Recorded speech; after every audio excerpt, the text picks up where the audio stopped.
Sacramento Kings were on their way to winning their first preseason game Wednesday in San Francisco before Steph Curry happened. Curry, 8 seconds to go, puts it on the floor, stops, launches, scores the three-pointer, 116-115. Curry tormented the Kings again with 15 points in the fourth quarter, including the game-winning three-point shot with 5 seconds to play. In the WNBA, the Las Vegas Aces defeated the New York Liberty to secure the 2023 championship.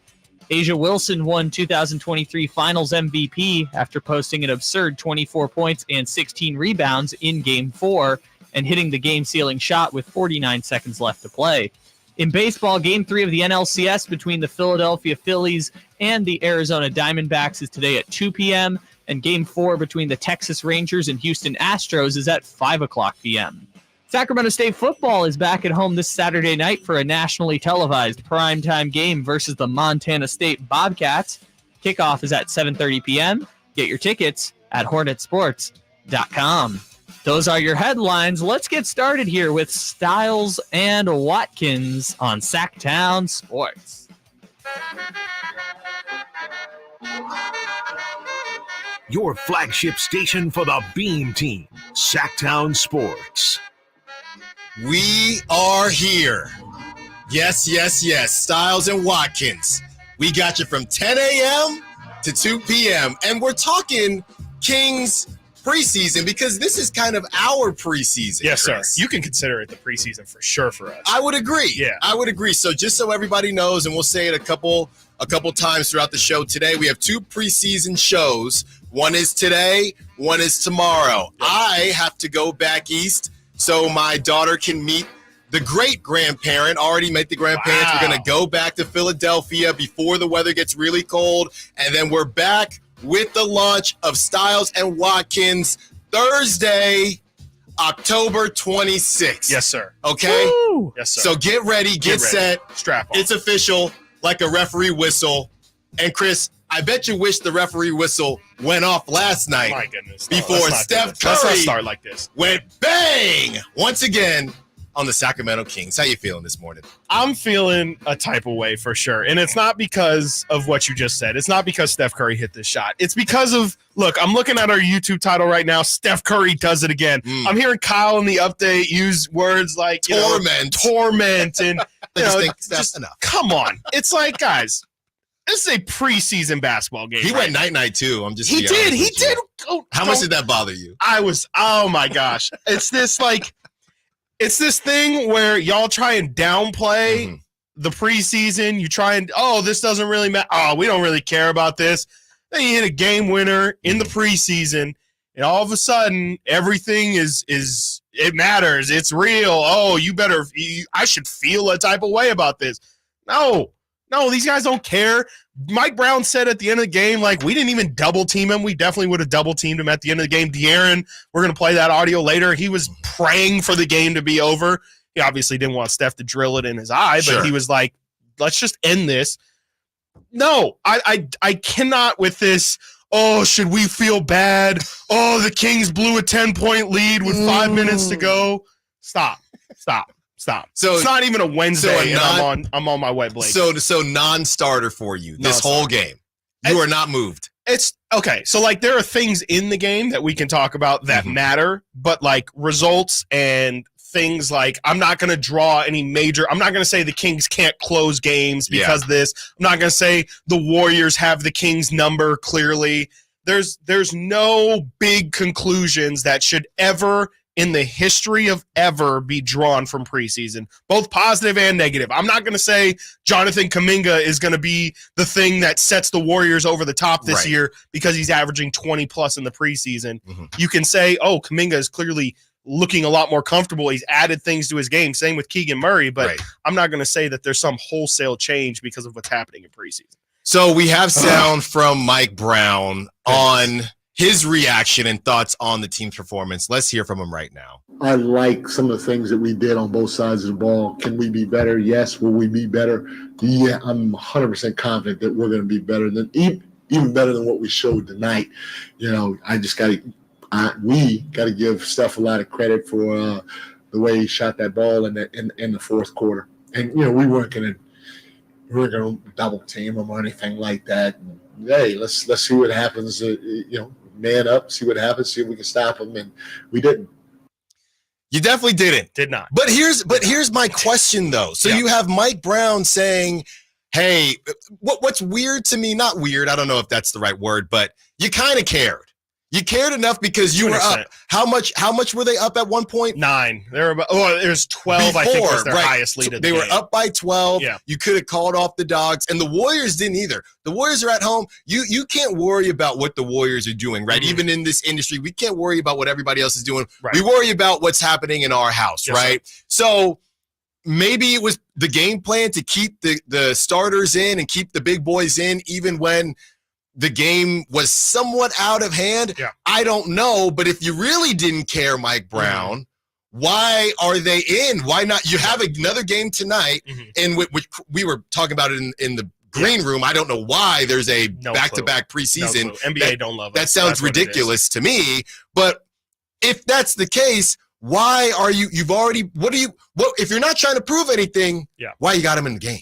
It's a great question. I mean, it's really a great question that I frankly don't have an answer to. I think for the most part, I mean, the preseason is used to kind of not necessarily, run your real offense, but just to kind of build up chemistry, get a feel for each other. And maybe you could say that Mike wanted to see that he did want to see that closing lineup close out that game in terms of keep that lead and hold them off. But at the end of the day, once the momentum kind of starts to shift, I think it then turns into, okay, now this is a close game. Yeah. This is a good test for my guys to be out there in a close environment as well. So I don't know if it was the plan. It was very interesting to me that Steph Curry came off the bench with, I think, like 6 or 8 minutes left to go in that game. Yeah. That was an interesting decision to reinsert him. But as you said, that's them. You can't worry about that. But I think it's interesting just in general, the minutes dispersal of last night. I think Keegan Murray played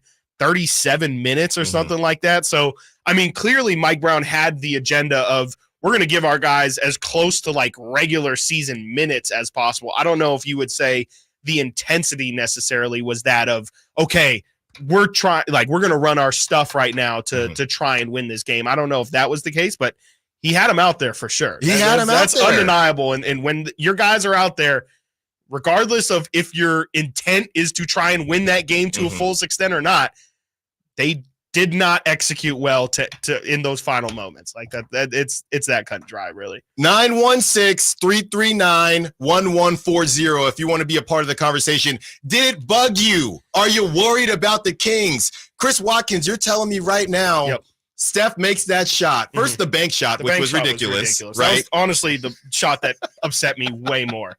Then he makes the 3 to go up, and you're telling me you're sitting there watching it in your house, and it didn't bug you at all. It didn't bother you at all. I was making dinner for the last minute of that game. I was like, you know what? I don't care how this game actually ends. There was no come on, man. I was making soup.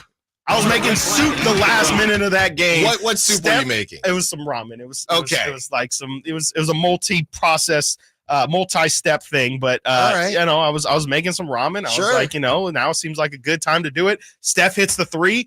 I don't scream. I don't yell. I'm like, okay, 5 seconds to go. This is a great opportunity to get a final shot and see, just have some excitement. I was not, oh my God, he does it again. Oh, this guy is just a King's killer. He's an assassin. You winced a little bit. I mean, I was hurt by the fact that I now have to hear about Steph Curry, and I had to see all the posts of Steph with the dagger, and Steph does it to them again, and it's like, guys, this is preseason basketball. Yeah. We're not supposed to care, especially not about the actual results of the game. It's one thing if, oh my God, Steph dropped 50 again on the Kings. Yeah. Then we can have a different conversation here. But Steph Curry going off in the fourth quarter and hitting a game winner in preseason, I'm sorry. I'm really, really sorry. It's tough for me to get excited or to feel overly emotional about it. No, I hear you, and I'll look at it and I'll approach it a different way because I think it's just good in general.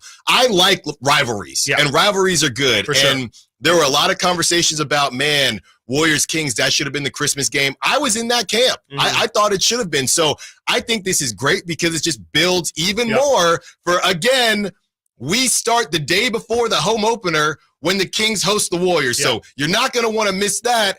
And on top of that, you have a situation where people are starting to get on board with this rivalry. I mean, why not? The A's, we don't know what the heck they're doing. The Raiders are gone.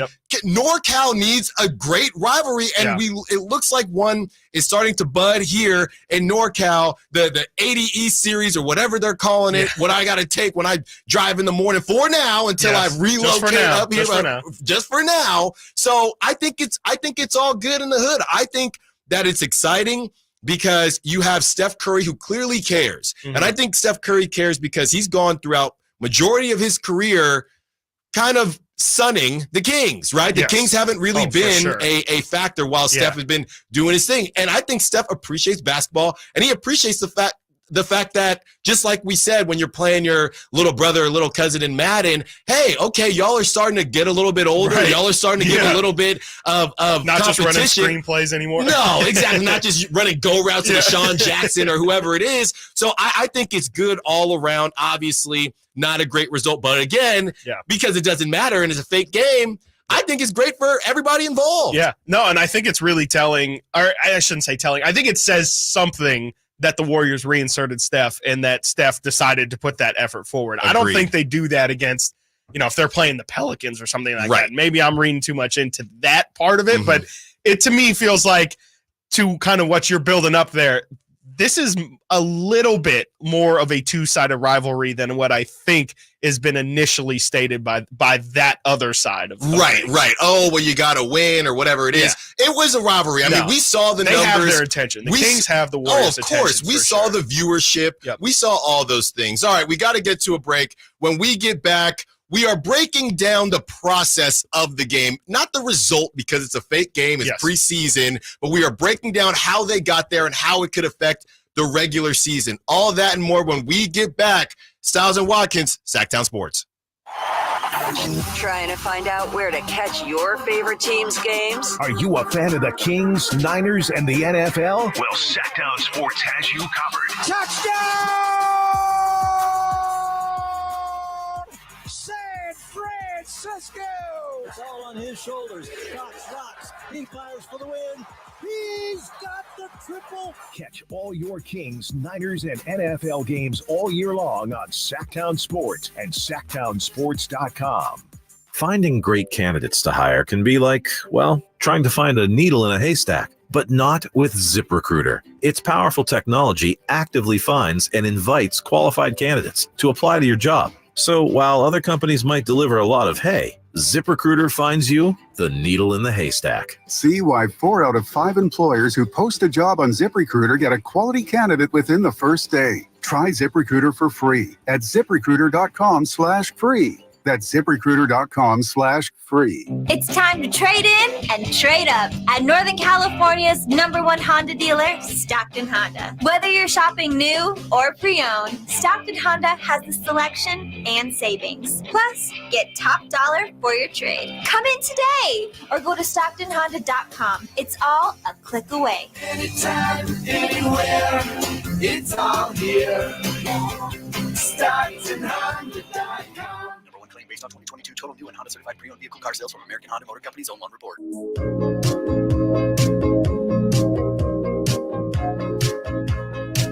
Your home for Kings basketball for over 25 seasons. Sactown Sports. We are back. Sactown Sports, walking on a dream.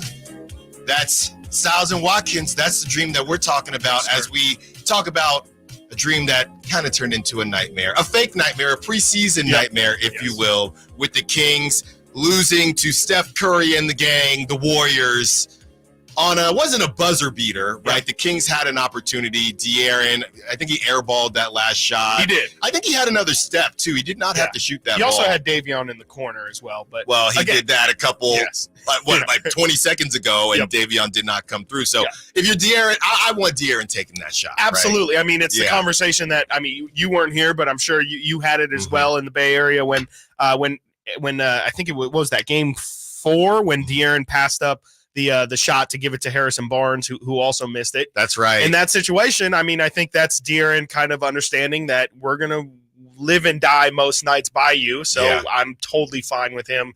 It's one of those where, especially with star players, a bad shot from him might be a lot better than a okay shot from Harrison Barnes or Davion Mitchell or Keegan Murray or something. Right. Like Well, and you sent me a text last night. I said, man, Keegan is cooking up. And you said, Davion, because I had it behind and I was trying to catch up, and you said Davion is cooking, so maybe that was an opportunity to let Davion cook, but it was at the 22nd mark, the Kings were up by 1.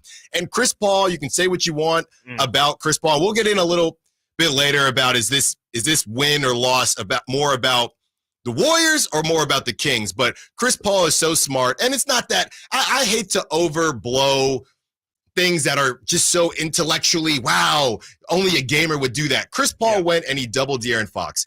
I think most guys would do that. No disrespect to Davion Mitchell, and he had hit a couple shots in that game. And I'm saying no disrespect because I'm healing from my Achilles, but even on the court, I was the guy someone's probably leaving to go get the D3 player. You know what I mean? That's been cooking. So no disrespect to Davion, but we're going to live with it, brother. We just have to live with it, and they did because he wasn't able to put the biscuit in the basket. Defensively, though, man, and we got sound from De'Aaron about the defense because, dude, how many times are you going to get beat off the dribble and let Trace Jackson Davis just sit in the dunker spot? And honestly, because I was behind, I thought YouTube TV was glitching. I thought I was seeing a replay over and over again. No, it was the same spot every single time. He was just in that Ben Simmons dunker spot, like you said, and he really just it wasn't just Steph either, which is what upset me so much. It's like if Steph is crashing if he's driving the lane, I understand, you got to attract as much attention to that guy. But then when Moses Moody is driving and then looking Trace Jackson Davis in that dunker spot, it's like, guys, like we've got to be better at communication. We've got to be better at playing off your it was really, really bad on the defensive end. And that's really been the story for most of this preseason. And the good thing, I guess, is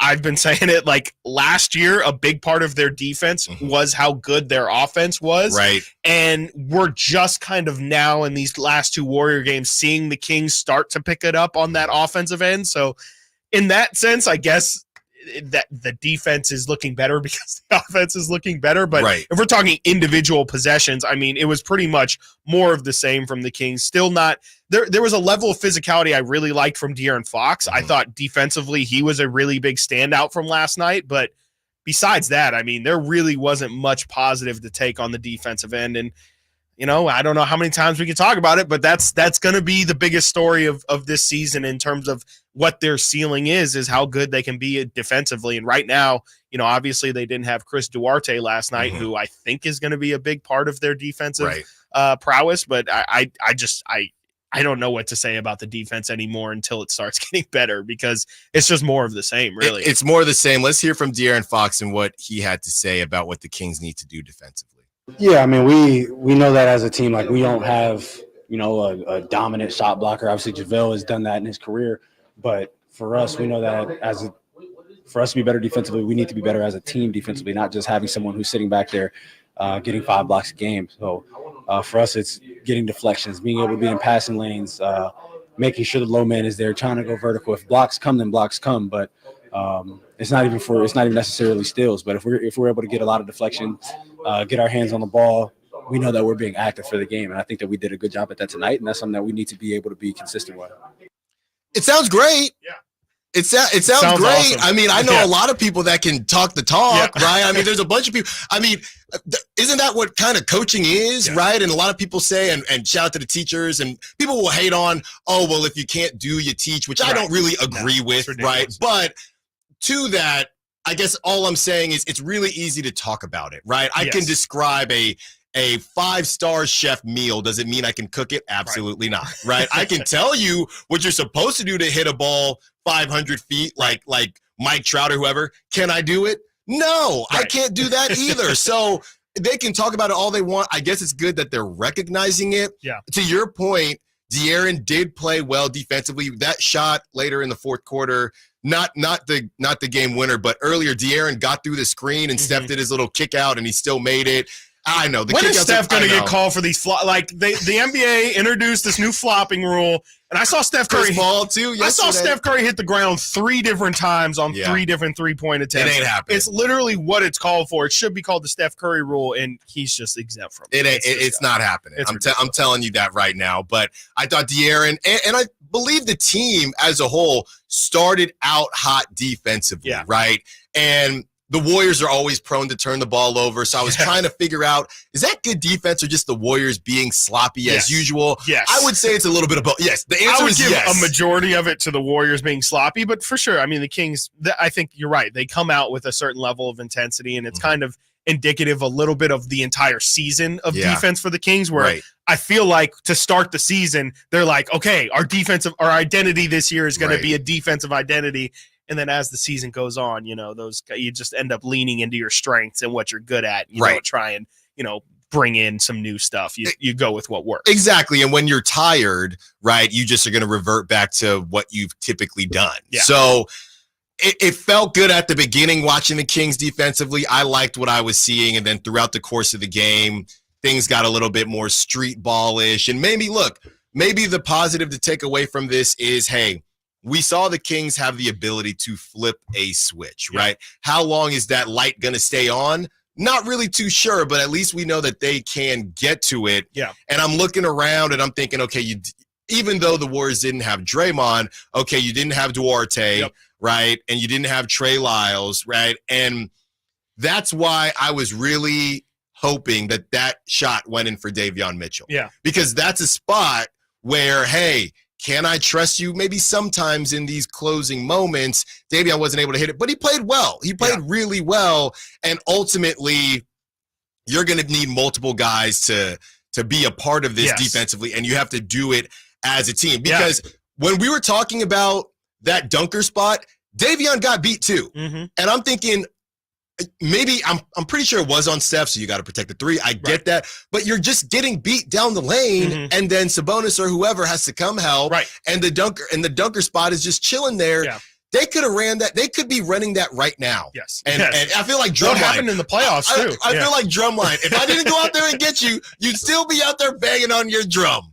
If the clock didn't stop, somebody would be getting beat on the dribble over and over again, man. No, and I mean, that's pretty much what De'Aaron said, and it's what I've been talking about for months now, it feels like. Like, JaVale McGee will not be the answer to why are the Kings going to be good defensively this year. You can't just put a goalie back there and say, protect the net. It has to start at the perimeter, and it has to start with them not allowing direct line drives right to the rim. And time after time again, they get beat off the dribble. And they have Davion Mitchell, and they have maybe the fastest player in the NBA. Just got voted by GMs the fastest player with the ball in his hands. And they can't stay front. It's not just those two, but like those guys are the point of attack with the ball handler most of the time. You cannot allow people to just have free lanes to the rim and expect, especially Domantas Sabonis, but also JaVale McGee, who's now 36 years old, and we were having JaVale McGee conversations off air that he's not the guy that he used to. He's not, even though he is still a good shot blocker, he's not JaVale McGee, who has a 38-inch vertical anymore. Like he's a lot more grounded. He's a lot smarter with how to time his blocks, but you're not going to get, incredibly great rim protection just because he's back there. You have to make it difficult for them before they even get to the rim. Give them a difficult angle for the layup and start causing some tough finishes. Like, it's one thing if guys are finishing tough over you, but if you're just going to give them layups with a hand in their face, they're pros. They're going to be able to finish through it. It was just weird to me because I felt like there was a little bit too much JaVale. Yes. I know it's preseason and Mike Brown said JaVale McGee. Thank you, JaVale. And I felt like I understood why there was a good amount of JaVale, but also if you're counting on JaVale defensively, that's not a good start. No. Okay, that is not really where you want to be. No. You want to be in a situation where we have JaVale to come off the bench to kind of misdirect shots if people are getting beat off the dribble, and kind of change the pace around, but he cannot be your anchor back there. That is not the reason JaVale has survived. He goes to the Warriors and gets a rebrand from Shaqtin' a Fool, right? So he goes to the Warriors. They had Kevin Durant. They didn't really need him to do that much, right? So in spots. Then he goes to the Lakers. I think he goes back to back, or not back to back, but he has 2 rings. He's got 3, I think, now. He has 3 now, right? So, but again, in those spots, I'm not trying to take too much from this rotation, right? But I saw more of JaVale last night than I've seen from JaVale the last couple years, and that's not good. No, he's not Benjamin Button. He ain't getting younger. No, I feel like JaVale McGee at this point in his career, and much like you were saying, I think he's an adjustment player. I think he's somebody that you throw in when. Yeah, it's like, oh my gosh, we're not getting any sort of diversion at the rim. Let's throw a big body in there to send some shots different ways. But he should not, I don't think he should be a permanent staple in this rotation at this point in time, especially when you look at what he looked like on the offensive end. It's just too sporadic. If he's going to be standing in the dunker spot, I'm fine with that. But if you're going to run just pick and roll and after pick and roll after pick and roll and continue to give him the ball, I mean, he made a terrible pass yesterday where he thought he was Domantas Sabonis. He tried to pass it from the top of the 3-point line down to the key, got stolen. Right. He had some really crazy attempts at finishes at the rim. It was just, like you said, it was just too much JaVale last night. Too much JaVale. 916-339-1140. Be a part of the conversation. And, we're going to take it positive after the break. Yes, Keegan Murray. Yes. He is that dude. Yeah. He is that dude. My eyes are wide open. Yes. Stiles and Watkins, Sactown Sports. JaVale McGee. Can Mike Brown build on last season's Coach of the Year award? Can the Kings exceed 48 wins? We will be better prepared to make the run that we expect to run come next playoff. Tune into every Kings game this season on Sactown Sports and SactownSports.com. Have you Googled yourself lately? Are there negative posts from an ex-employee or from a former client? Maybe an outdated news article or sensitive personal information about your family? Search engines don't always get it right. For right or wrong, it's your reputation on the line. That's where Reputation Defender by Norton comes in. One of the most trusted names in online reputation repair, Reputation Defender has been fixing people's search results for over 15 years. Their cutting-edge approaches help you to wipe away unwanted information in your search results. They also promote the good stuff so that it rises to the top, helping you put your best foot forward. Your good name is too valuable to leave to the whims of a Google algorithm. Take control with Reputation Defender. You can start by getting your free reputation report card at reputationdefender.com or call 800-401-6681 to speak to an expert. That's 800-401-6681. Bonneville International Radio Station contests are open to participants at least 18 years of age and older that are residents of California and who reside in one of the 6 counties that make up the Sacramento metro area, unless otherwise specified. Employees or agents of the station, Bonneville International Corporation, other area radio stations, or any entity associated with the contest are not eligible to win. Unless the station otherwise specifies in its own discretion, persons who have won in the last 30 days from a station contest or event may not be eligible. For a copy of the general contest rules, visit KHTK.com. Golf to Go is brought to you by the Hagen Oaks Golf Super Shop. Here's Frank LaRosa. How far do you hit your 7-iron? Writer Josh Senn says it has implications for your enjoyment of the game as well as your pace of play. In a survey of 700 PGA and LPGA professionals, they say roughly 75% of female golfers and 50% of males play from distances that exceed their ability. Rounds are time-consuming and the game becomes less fun. The PGA, LPGA, and USGA spent years crunching numbers, surveying players, and reached guidelines based on your 7-iron distance. If you hit your 7-iron 140 yards, best course length is 5,900 to 6,100 yards. If your 7-iron goes 125 yards, play from 5,400 to 5,600 yards. If you bash your 7-iron 170 yards, play wherever you want. On a recent golf trip to Gray Eagle, the G-Man Gary Gerald and I moved up a tee and thoroughly enjoyed ourselves hitting greens and putting for birdies. Give it a try and see if you don't have more fun. But the putting, well, that's on you. That's your Golf to Go. I'm Frank LaRosa. eBay Motors is here for the ride. 120,000 miles of night drives, daily commutes, and who knows how many. Are we there yet? Through countless fixes, elbow grease, and a new radiator, you kept your ride alive. With eBay Motors, you have over 122 million parts to keep it running. And with eBay Guaranteed Fit, they'll be the perfect fit every time. Plus, at these prices, well, we're burning rubber, not cash. Keep your ride or die alive at ebaymotors.com. Eligible items only. Exclusions apply. Hey, if you're thinking about getting the latest iPhone, check this out. With Boost Infinite, you get the latest iPhone every year and unlimited wireless for just $60 a month. Yeah, you get the new iPhone 15 Pro with titanium. Then again, next year you get the latest iPhone. Every year. Boost Infinite. Infinitely better. To learn more, pick up your phone, dial pound 250 and say Boost Infinite. That's pound 250 and say Boost Infinite. Terms apply. After 30 gigabytes, service may be slowed. Receive a comparable iPhone model each year with an acceptable trade-in every year. Requires credit qualification and 36-month phone financing agreement. You'll have the option to receive a one-time auto-dial text message from this station's network. Sactown Sports. Headlines. Good morning, Sacramento. My name is Kyle Ledbetter, and these are your Sactown Sports headlines. The Sacramento Kings were on their way to their first preseason victory Wednesday in San Francisco before Steph Curry happened. Curry, 8 seconds to go, puts it on the floor, stops, launches, scores the three-pointer, 116-115.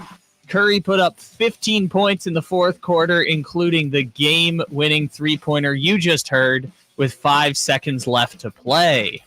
In baseball, Game 3 of the NLCS between the Philadelphia Phillies and Arizona Diamondbacks is today at 2 p.m., and Game 4 between the Texas Rangers and Houston Astros is at 5 o'clock p.m. Thursday night football is the Jaguars against the Saints. And Sacramento State football is back at home this Saturday night for a nationally televised primetime game versus the Montana State Bobcats. Kickoff is at 7:30 p.m. Get your tickets at HornetSports.com. Those are your headlines. Reminder, all guests and callers join us from the Folsom Lake Honda hotline. Folsom Lake Honda, your one-stop Honda shop. Now let's return to more of Stiles and Watkins here on Sactown Sports.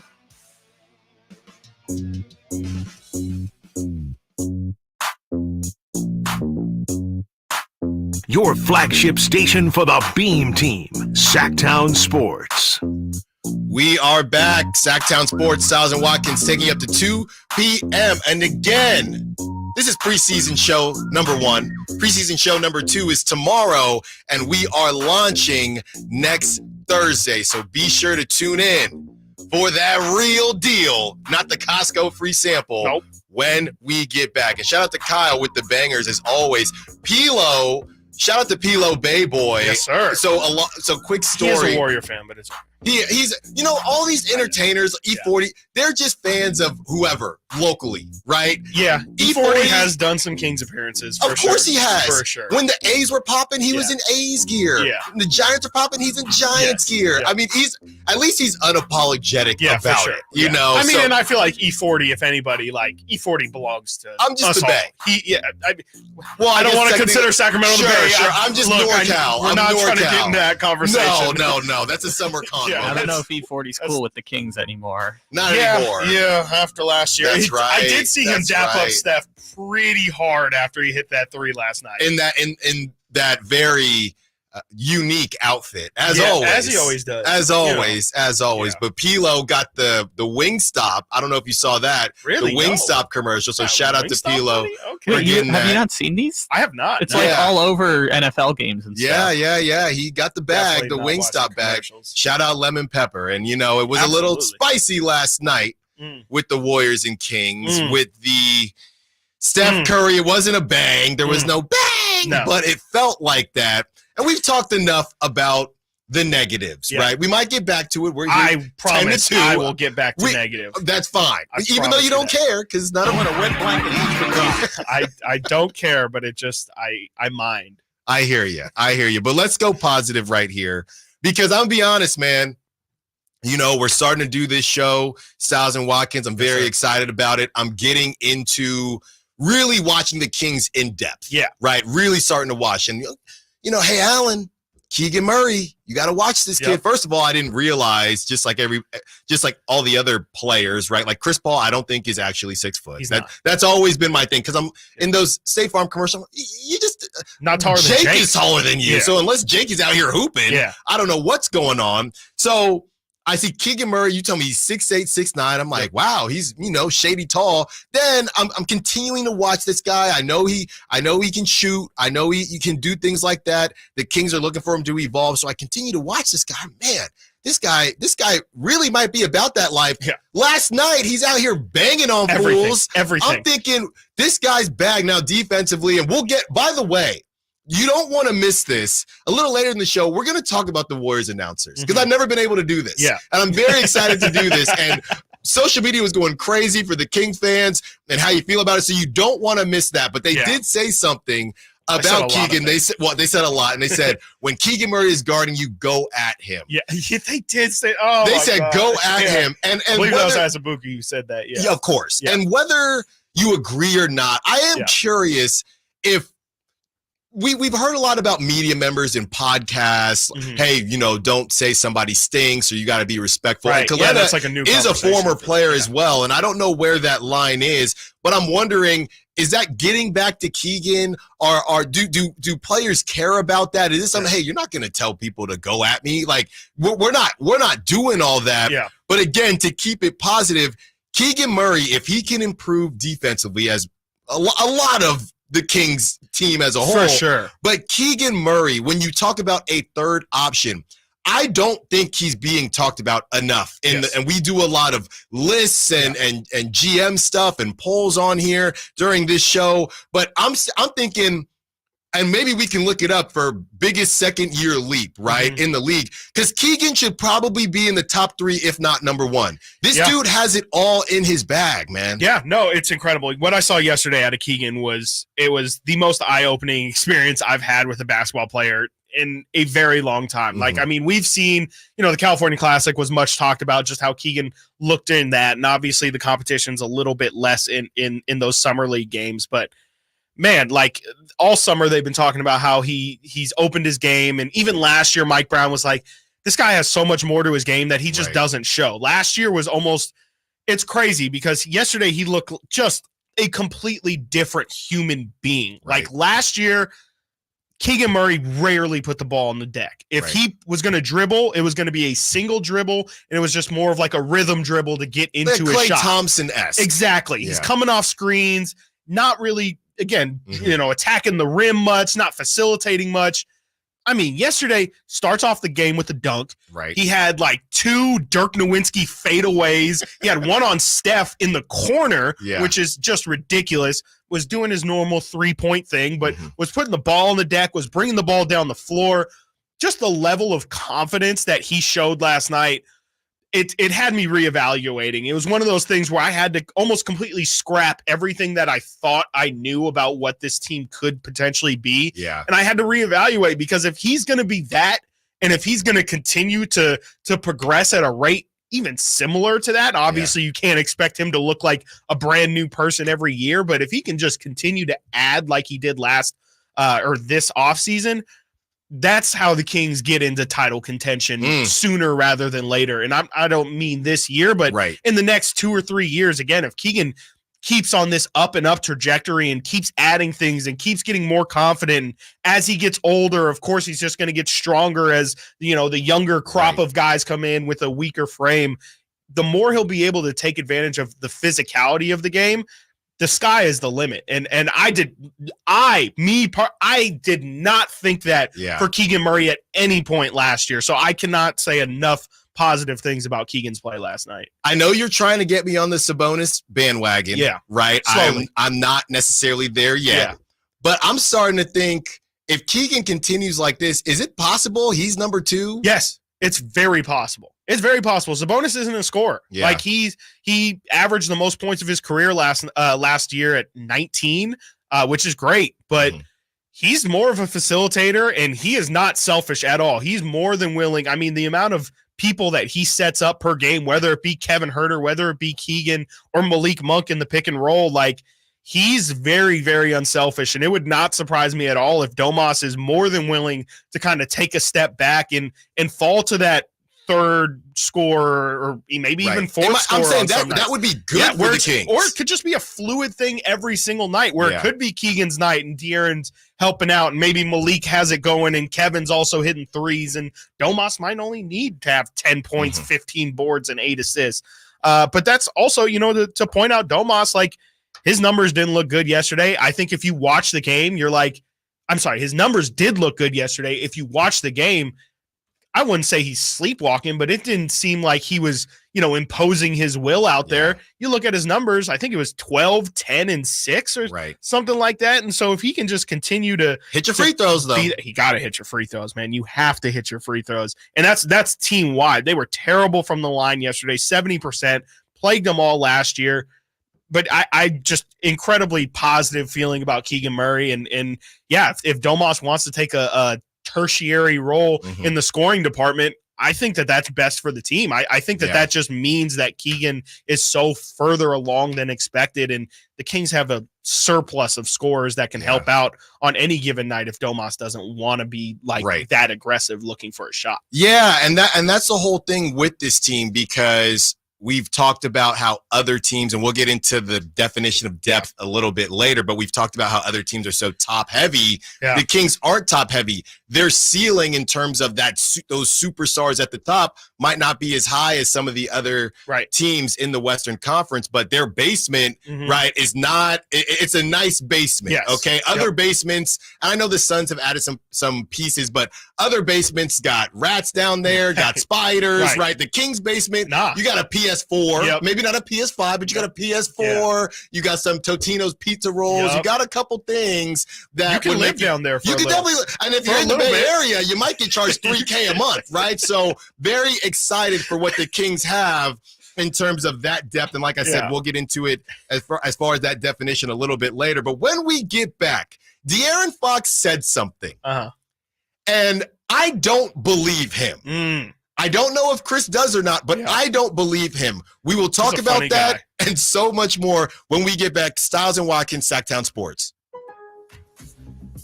All new spring deals are here at Lowe's. Start planting your garden this weekend with Bonnie 11.8-ounce vegetables. Buy 4 for $10. Plus, liven up your patios and decks with fresh blooms. Select 1.5-gallon hanging baskets or 2 for $20.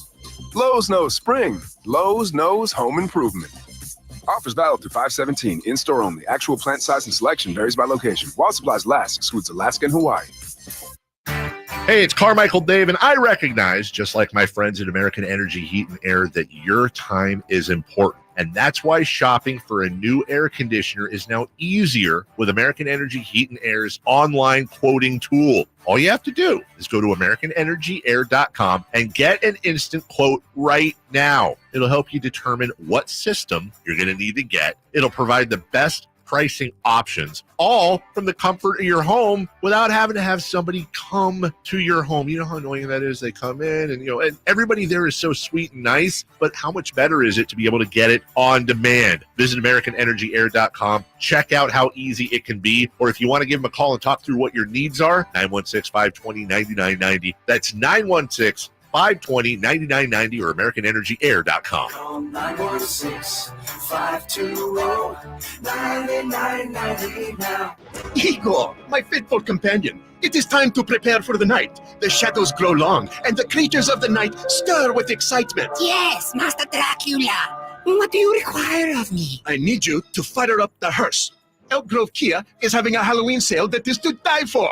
We're going to upgrade you a new car worthy of the Prince of Darkness. I'm so excited. It is making my blood shiver. But Master, with your credit history, aren't you worried you're going to get turned down? Igor, shut up.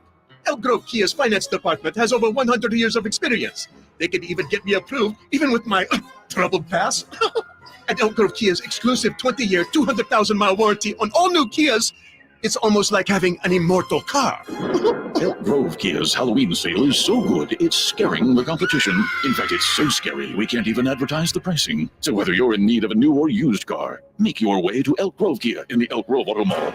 Or visit us at elkgrovekia.com. Individual rates, coverage offerings, and savings may vary, subject to terms and conditions, not available in all areas. If you're a small business owner, listen up. Pi Insurance wants to give you one of those aha moments, the kind that could save you money. Workers' comp is probably one of the biggest costs you face. But did you know that insurance providers have flexibility in setting their prices? That's right. But many don't bother giving small businesses the savings you deserve. Instead, you can get lumped in with other businesses and overcharged. Pi Insurance was created to change that. With Pi, you get a quote tailored specifically to your business, and you could save up to 30% with no hassle and no hidden fees. Plus, when you sign up for pay-as-you-go billing, your premium is based on your actual payroll, not an estimate. So your workers' comp audit experience is simplified. Take 3 minutes to see how much you could save with Pi Insurance. Ask your agent for Pi or go to trypi.com. That's TRYPIE.com. As a mom, I'd do anything to keep my child out of physical pain. As a doctor, I know that growth spurts can cause pain in my child's feet, and that can affect their legs and back too. This is Dr. Pamela Maida, a board-certified orthopedic surgeon. Children especially benefit from arch supports as a sturdy and supportive foundation for their developing feet. If your kids have pain, then I recommend Youth Arch Supports from the Good Feet store. Youth Arch Supports are designed to alleviate, even eliminate common pain in the feet, knees, hip, or back. If your child is physically active with sports, clubs, or even on the playground, they may benefit from the comfort and support found in Good Feet Youth Arch Supports. I firmly believe that investing in Youth Arch Supports for your child or teen is one of the best decisions you can make to support their feet. See how Youth Arch Supports can help with a free arch support fitting and test walk at the Good Feet store. Good Feet in Sacramento, Roseville, Stockton, Modesto, and Vacaville. Your home for Kings basketball for over 25 seasons. Sactown Sports. We are back. Sactown Sports. Stiles and Watkins taking you up until 2 p.m. And then it'll be the Drive Guys and our preseason show number 1 with number 2 coming tomorrow. Fun show tomorrow. We'll get into some NFL and all that jazz with the real deal starting October 26th. You're not going to want to miss it. The day before the Kings host the Warriors. And hopefully I will get to light my first beam. That would be because we're going to be in the building. Oh, we're definitely going to be in the building. We're going to be in the building. 1,000% we're going to be in the building. I'm going to make sure I'm going to talk to, I'm going to have my people talk to the Kings people. Okay. We're going to see if the Kings win on what is that, Friday. We'll see if we can get you on the floor to press that button. I feel like that'd be a big honor. I don't know if you're messing with me. I definitely am. You should not. I don't think they even let G-Man light the beam. Yeah. The only non-King to light the beam has been 50 Cent, which I was not okay with. You weren't okay with it? I was not okay He's done it like 4 times. Yeah, what's the connection there? Is he just kicking in? Does he just own property in Sacramento? Last year, 50 Cent pulled off the biggest, I don't even know what's bamboozlement I think I've ever seen of a fan base. He really had people thinking he was a Kings fan. He was just selling an alcohol in the arena, and so he was a guest of Vivek for a couple different games. He was all over the place. He went to Houston Rocket games. So he went to Indiana Pacers games. But there's no beam to light out there, so he wasn't on social media. But Champagne is like an official sponsor of the Kings or something. Exactly. He's a finesser. For sure. Hey, it worked. He was the closest thing the Kings had to a celebrity fan. So, I guess whatever. Hey, don't Warriors don't got E40. Kings got 50 Cent. I do think Hassan Minaj got to light the beam one time too. He should have, because he's like legit. I mean, he's from Davis, but like that's definitely close enough. Shout out Davis. Yeah, shout out Davis. Always shout out. Always shout out Davis. All right, let's hear You're from. not forgotten. never forgotten. Those causeways. Let's hear from De'Aaron Fox and what he had to say that I'm just not buying. Aggressive. Was there a point where this stopped feeling like a preseason game? No. I think we were like, man, they better shoot 3. Obviously, he made a tough shot. We were like, man, it would have been worse if we went to overtime for sure. But that was a tough shot.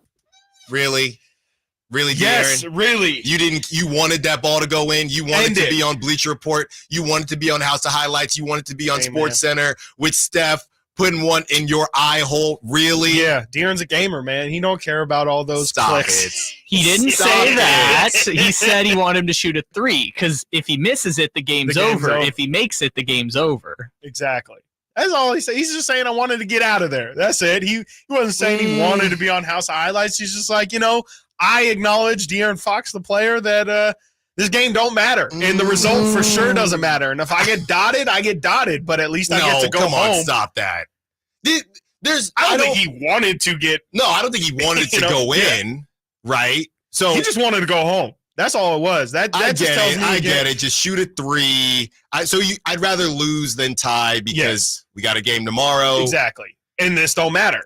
At the end of the day, this don't matter. I guess. And they just went to overtime. What was that, on Sunday or whatever, the Kings game on Saturday? They just went to overtime. The last thing any of us need is preseason overtime. No, you're trying to eat your ramen. That's what I'm trying to put the get baby going. to sleep. It's 8:30 already, No, 9 o'clock. Ya. I'm like, come on, man. Like, we're not learning it. Like in that overtime game the other day, Mike Brown put Jalen Slauson in just for the overtime period. That's how I was like, man, this is just extra time. It really is. It's just like, oh yeah, I didn't have an opportunity to throw this guy in. Might as well give him a shot since we got the extra 5 minutes. So yeah, it was just, let's go home. There's no need. That's why if De'Aaron's not concerned about these results, I'm sure, he's not thrilled about them losing the lead, but right. If the end result don't matter to the players, why should we freak out about it? The way that the Warriors creep up on you can be so, even after all these years, it's just sneaky. Yeah. Because you'll watch the game and literally watch the game and think about how did they lose the lead? I mean, it didn't feel like anything egregious, right? We talked with Carmichael Dave about me being James Harden. It wasn't any Houston Rockets record missed threes or anything like that.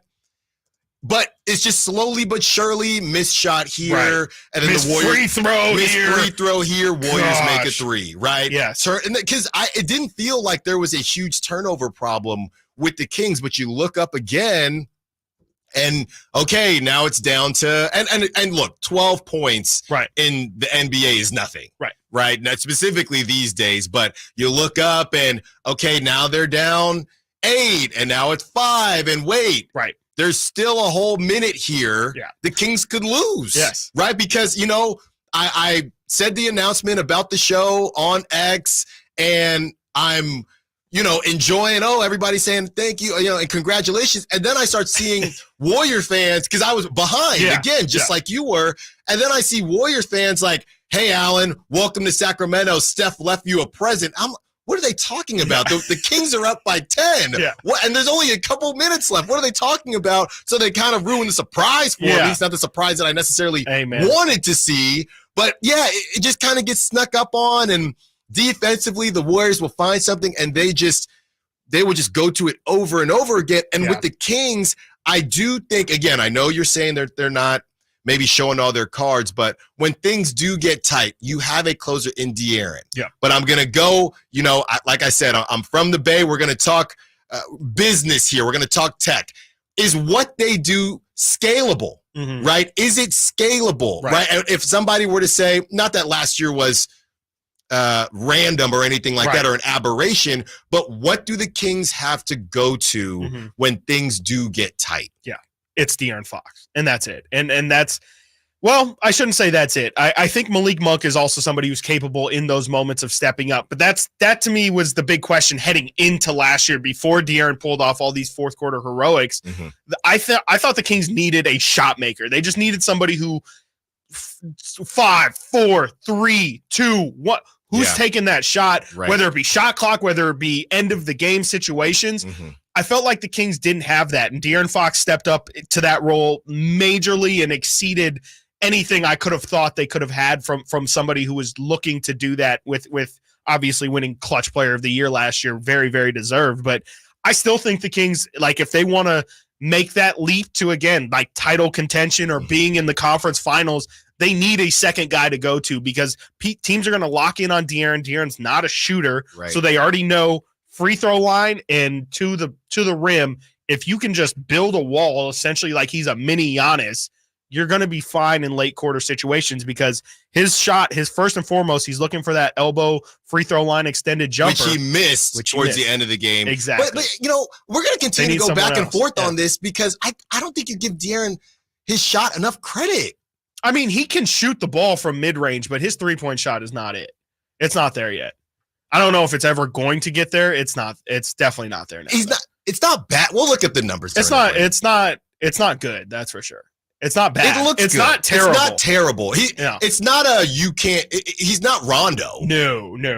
He's not Rondo. Because sometimes it sounds like you're calling him Westbrook or Rondo. No, but he's like a step above that. Like he's a couple. He's not Mike Conley. He's an even. escalator. Like I would like him to eventually get to like a Mike Conley again, like 36, 37%. I'm Sure. just asking for floor level average from De'Aaron Fox. And right now he's a little bit 33, 35, 34% ish. Gotta continue to improve. And that's what he's gonna do. But the question is, how long is it going to take? Because the Kings, they got to go now. And we got to go now. We got to get to a break. When we get back, we're talking about the definition of depth. Some funny things were said last night in terms of the word depth. And we're going to get into that and much more when we get back. Stiles and Watkins, Sactown Sports. Can the Niners build off their NFC Championship appearance from last season? How will the quarterbacks perform throughout the year? Purdy back, now going to throw for the end zone, wide open. Brandon Ayuk is on fire! Will the defense lead this squad again? Intercepted! Ball got tipped up and taken by Fred Warner! Get all your 49er coverage throughout the NFL season on Sactown Sports and SactownSports.com. Hagen Oaks wants you to know about the exciting new T-Series irons from Titleist, offering effortless speed, exceptional feel, and precise control.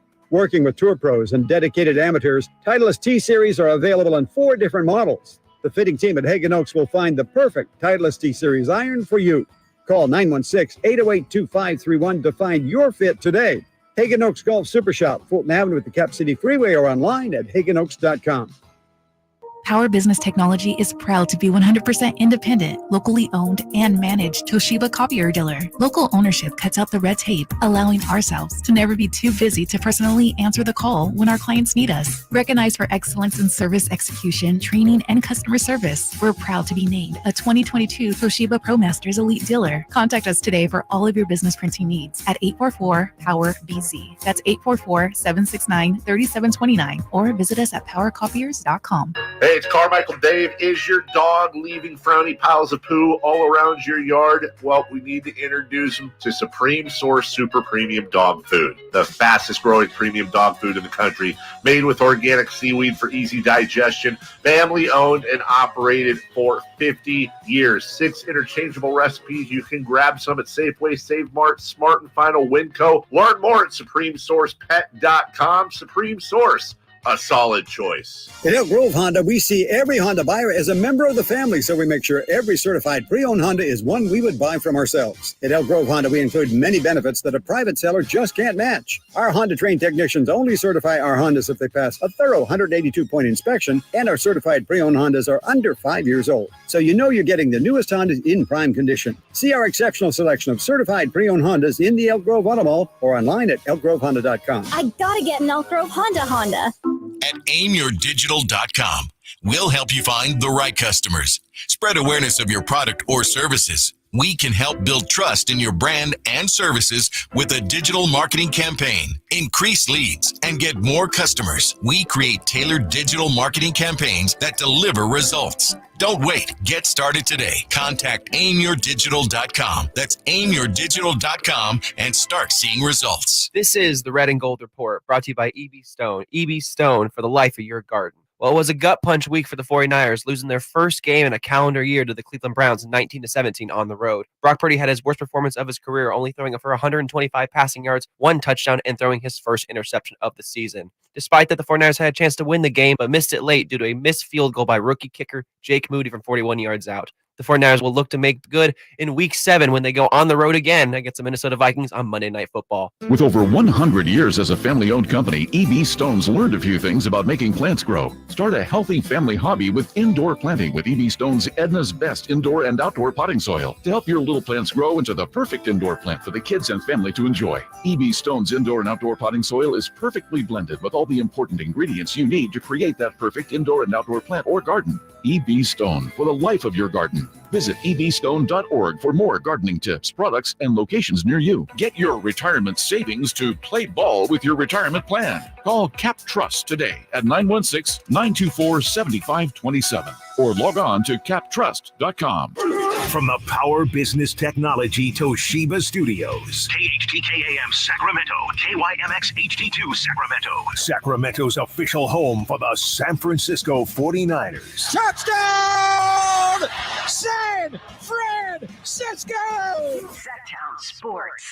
Sactown Sports. Headlines. Good morning, Sacramento. My name is Kyle Ledbetter. These are your Sactown Sports headlines.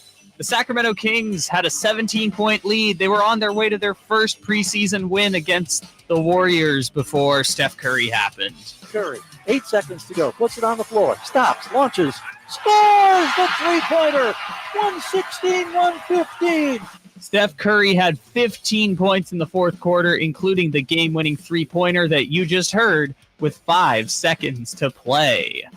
In baseball, Game 3 of the NLCS between the Philadelphia Phillies and Arizona Diamondbacks is today at 2 p.m., and the Texas Rangers and Houston Astros play Game 4 of the ALCS at 5 p.m. Also, the Sacramento Kings play tonight at Golden One Center against the Utah Jazz in their final preseason game. That game is going to be right here on Sactown Sports.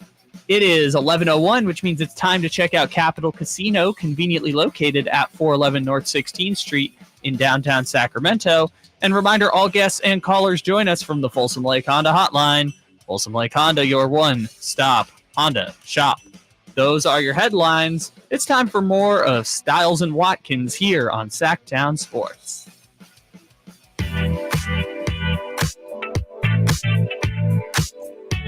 The only station in Sacramento giving you local sports coverage from 6 a.m. to 6 p.m. Monday through Friday. Sactown Sports. We are back, Sactown Sports. Stiles and Watkins taking you up till 2 p.m. Talking all things Kings, and we might do some Niners, probably Niners tomorrow. We'll see. Please. We'll see how it goes, because there's actually something to talk about now. I've been complaining, nothing to talk about. I know, right? You got some injuries. You got some. Not that some. No. Just saying that is a storyline to follow. They also lost. They also They're lost. also playing my favorite team on Monday, so that's right. I've got some thoughts. And real quick, for those still getting to know me, I went to Temple University. Forgot for a second. I was going to say because Kyle Draper as well. I was going to add that in there for the Drive guys.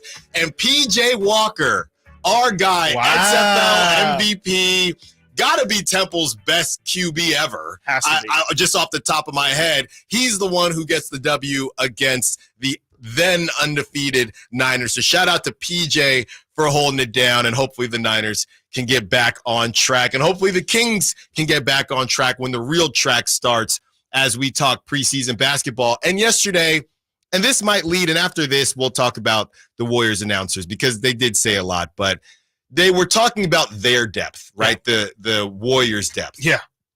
And it made me think, because a lot of people think that everything is good, right? In this age, everybody's got a mic. I've always said nobody has ever made a bad podcast in their mind. Right. As soon as the podcast that was great episode. Dude. Killed it. That was kind of fire. That was great. I mean, if we keep doing this, bro, we can be Pat McAfee, bro. Oh my God. If we keep doing this. And I'm starting to think it's the same thing with, I would say, contending teams and depth. Yes. Every contending team thinks they have depth. Great bench. Great bench, strength in numbers. Yep. We got it. Because I'm listening last night as I'm watching, and the Warriors announcers are talking about the Warriors depth. And they go, we're just kind of loaded all around. When you look at the guards, you got Steph Curry. I'm like, okay, you got Steph Curry, Klay Thompson, Chris Paul.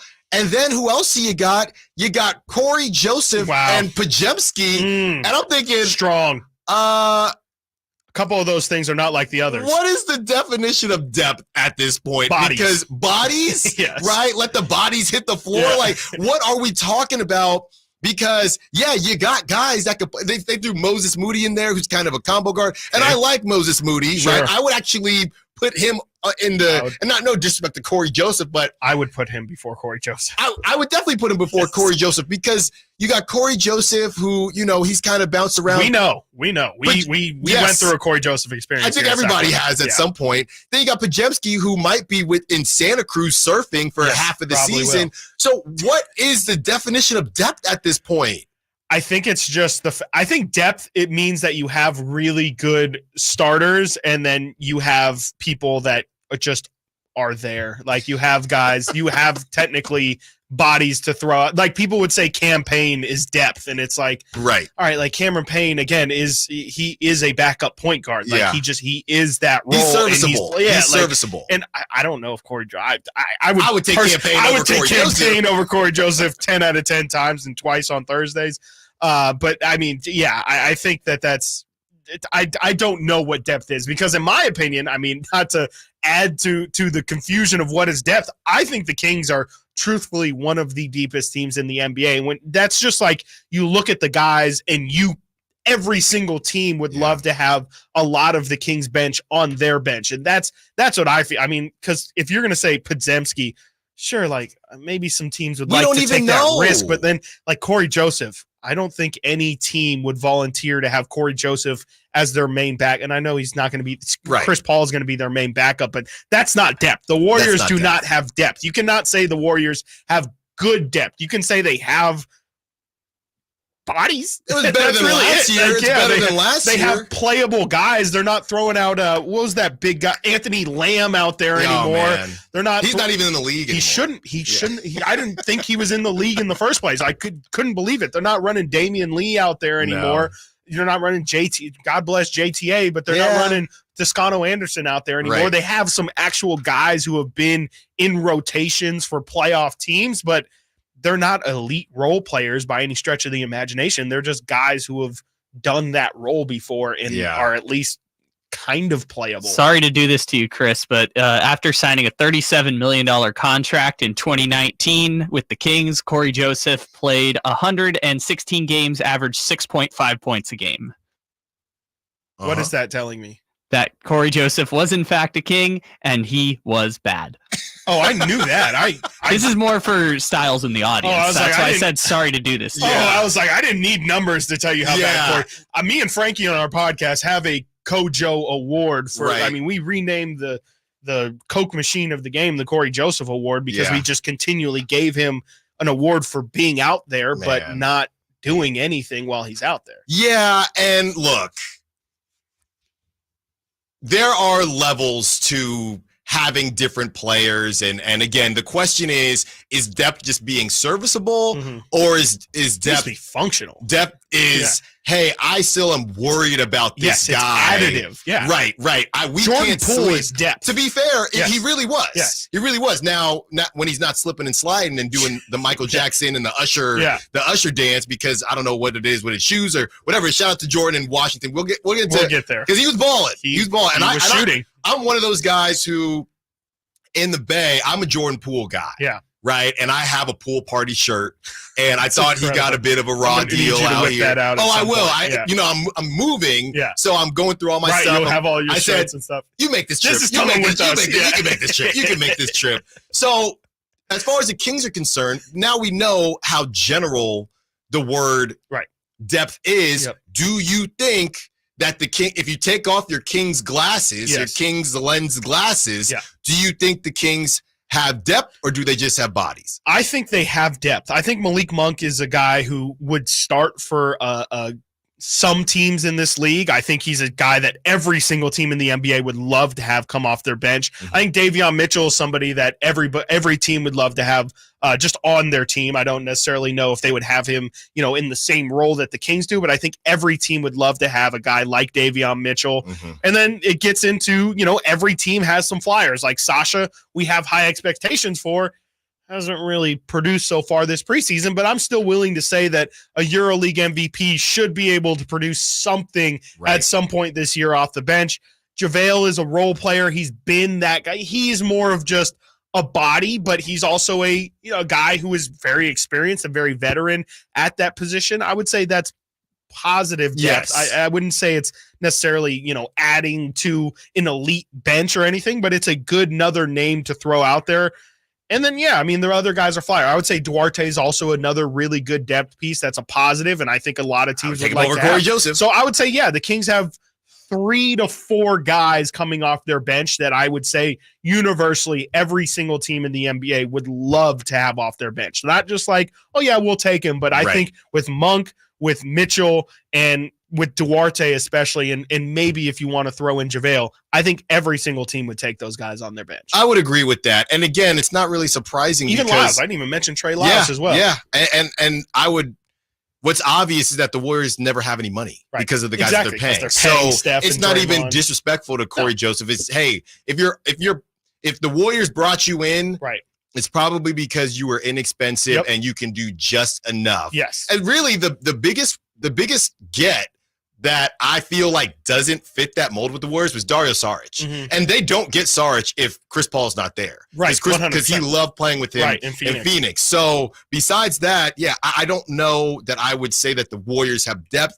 If you compare, and that's why going back to the last segment in terms of that ceiling, no, the Kings don't have Steph Curry, but they also don't have to run out Corey Joseph, right? So exactly. What do you think helps more throughout the duration of a season? I think where it gets sticky is that this is exactly a microcosm of what the Kings have going on. Because somebody like the Warriors, who are fairly top heavy and also older, that regular season record is not going to look anywhere near the Kings. Right. But when you get to the playoffs, which is more beneficial to you. The depth, what's the rotation going to be anyway? 8. Right? Maybe so you need 9. 8 high-level players. So you have your regular season version where I think the Kings are in a great position. I believe Michael Wilbon said he has a crush on the Kings and said he picked the Kings to win the West. Yes, sir. Right? Which kind of tracks with what we've been saying. They're young. They can go after it. There's only a couple teams in the West that can really go after it.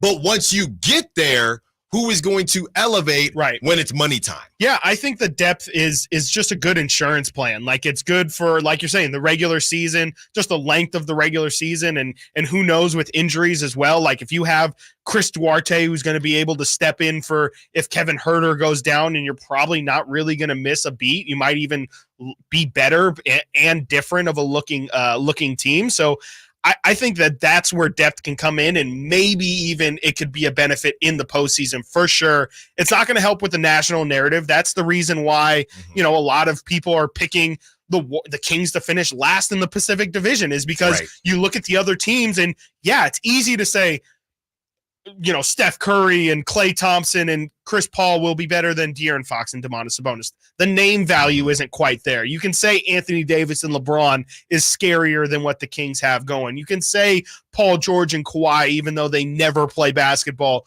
are a scarier combo than what the Kings have. But the depth is what's going to, I think, win the Kings over for most of this season. And we'll see how it ends up playing out in the postseason. But I think depth is good even there as well. The more options you can go to in the playoffs, it's so much about matchups. It's good that the Kings have, hey, if we want to go small at the 5, we can throw Trey Lyles in there for a series. But then if we have to go against the Lakers, we have to deal with Anthony Davis and Jared Vanderbilt and, other big guys like that. We can throw JaVale McGee out there in that series. So I think I think that's what Monty's banking on. I think the depth and just also the optionality that their roster gives them, I think is going to be a big benefit for them throughout this season. And I think it's going to be a really, really big plus for them, hopefully in the playoffs. And Mike Brown, what was it? Either yesterday or a couple of days ago said there's only 2 starters locked in. Yeah. Right. There's only 2 starters locked in. So I think we could see a lot of different, and a little bit later in the show, we'll talk about the different starting lineup combinations and how many that there will be. Might be looking like a Rubik's Cube out here. So we got to get to a break. When we get back, 916-339-1140. This is your opportunity to complain about the Warriors announcers. Are they really that annoying, or are you just a Kings fan? All that and more when we get back. Stiles and Watkins, Sactown Sports. Trying to find out where to catch your favorite team's games? Are you a fan of the Kings, Niners, and the NFL? Well, Sactown Sports has you covered. Touchdown! San Francisco! It's all on his shoulders. Cox rocks. He fires for the win.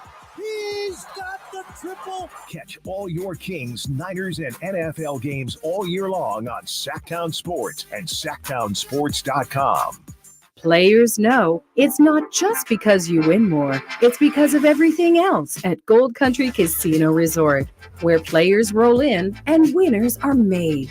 Winning isn't the only thing on the menu, and nightlife, it's more than entertaining. Drinks and dining options are abundant and guaranteed to satisfy your innermost desires. Come be our guests and see why Gold Country Casino Resort in Oroville is where the players play. At Ashton & Price, over the last 25 years, we've won just about every injury case you can think of. Slip and fall, falling merchandise, fell through rotted decking, we won those. Dangerous stairs, falls into holes, dog bites, won them. Injured while pedestrian or on a bicycle, auto, motorcycle, big rig, company vehicle, Uber, or Lyft accident, we've won them all. And the best news is there's no fee until you win. So no matter how you got injured, remember, for the best advice, don't think twice. Call Ashton & Price.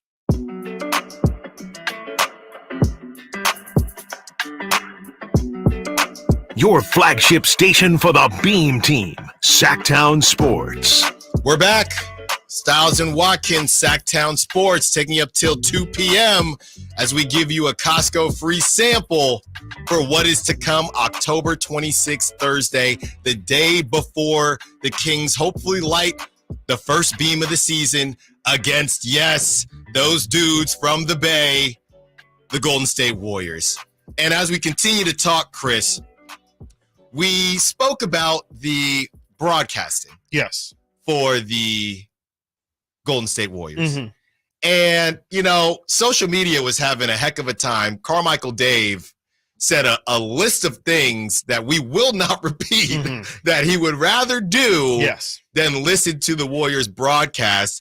I think you're maybe a little bit more level-headed than our guy Dave. I would like to think I would like to think so. That guy's crazy. So what are your thoughts? Do you really think – now, I guess the question is, how many other broadcasts do you listen to? Because my thing about this is I feel like specifically we have a budding rivalry between the Warriors and Kings. That doesn't help. And I just think that everybody would complain about having to listen to the away. Sure, the away broadcast. The away broadcast. Too much homerism here. So I had a gig, and, you know, we're setting up games and different things like that. And what it was it got so nitty gritty. Now, this was college sports specifically, but our system could only show the home team's logo, right? You could even hear your broadcast, but it would show the home team's logo on the app.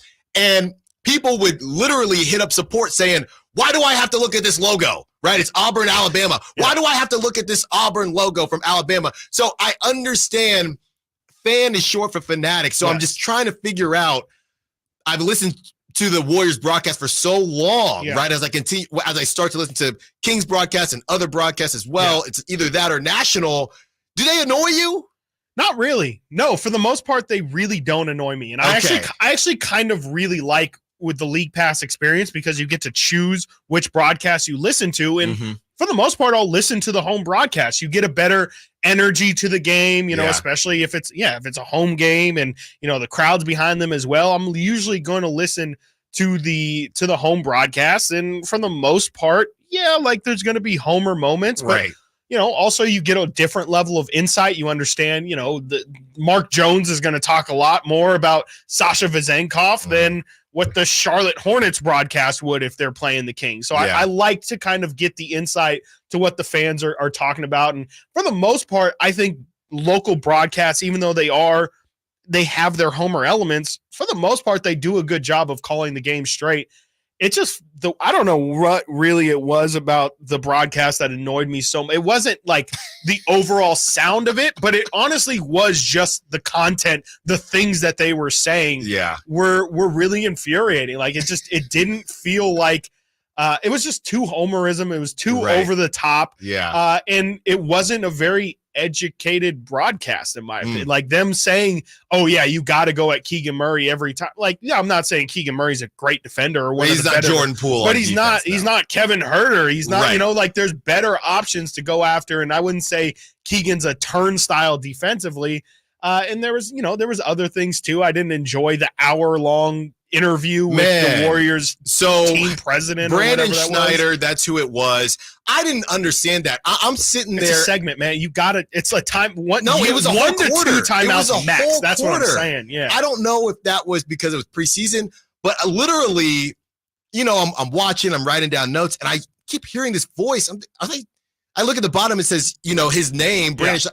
they're still interviewing this guy. And then at one point, he's doing pseudo play-by-play. Yeah, I don't know if he was even like, all right, this is getting a little long. Like, do I need to? Do you guys want, am I trying out for something, right? I'm the president, the chief operating, officer. Maybe I can do some other things because, he's sitting there, he's talking about, and everything we have going on. Thrive City, as Chris Paul makes a corner three. I'm like, whoa.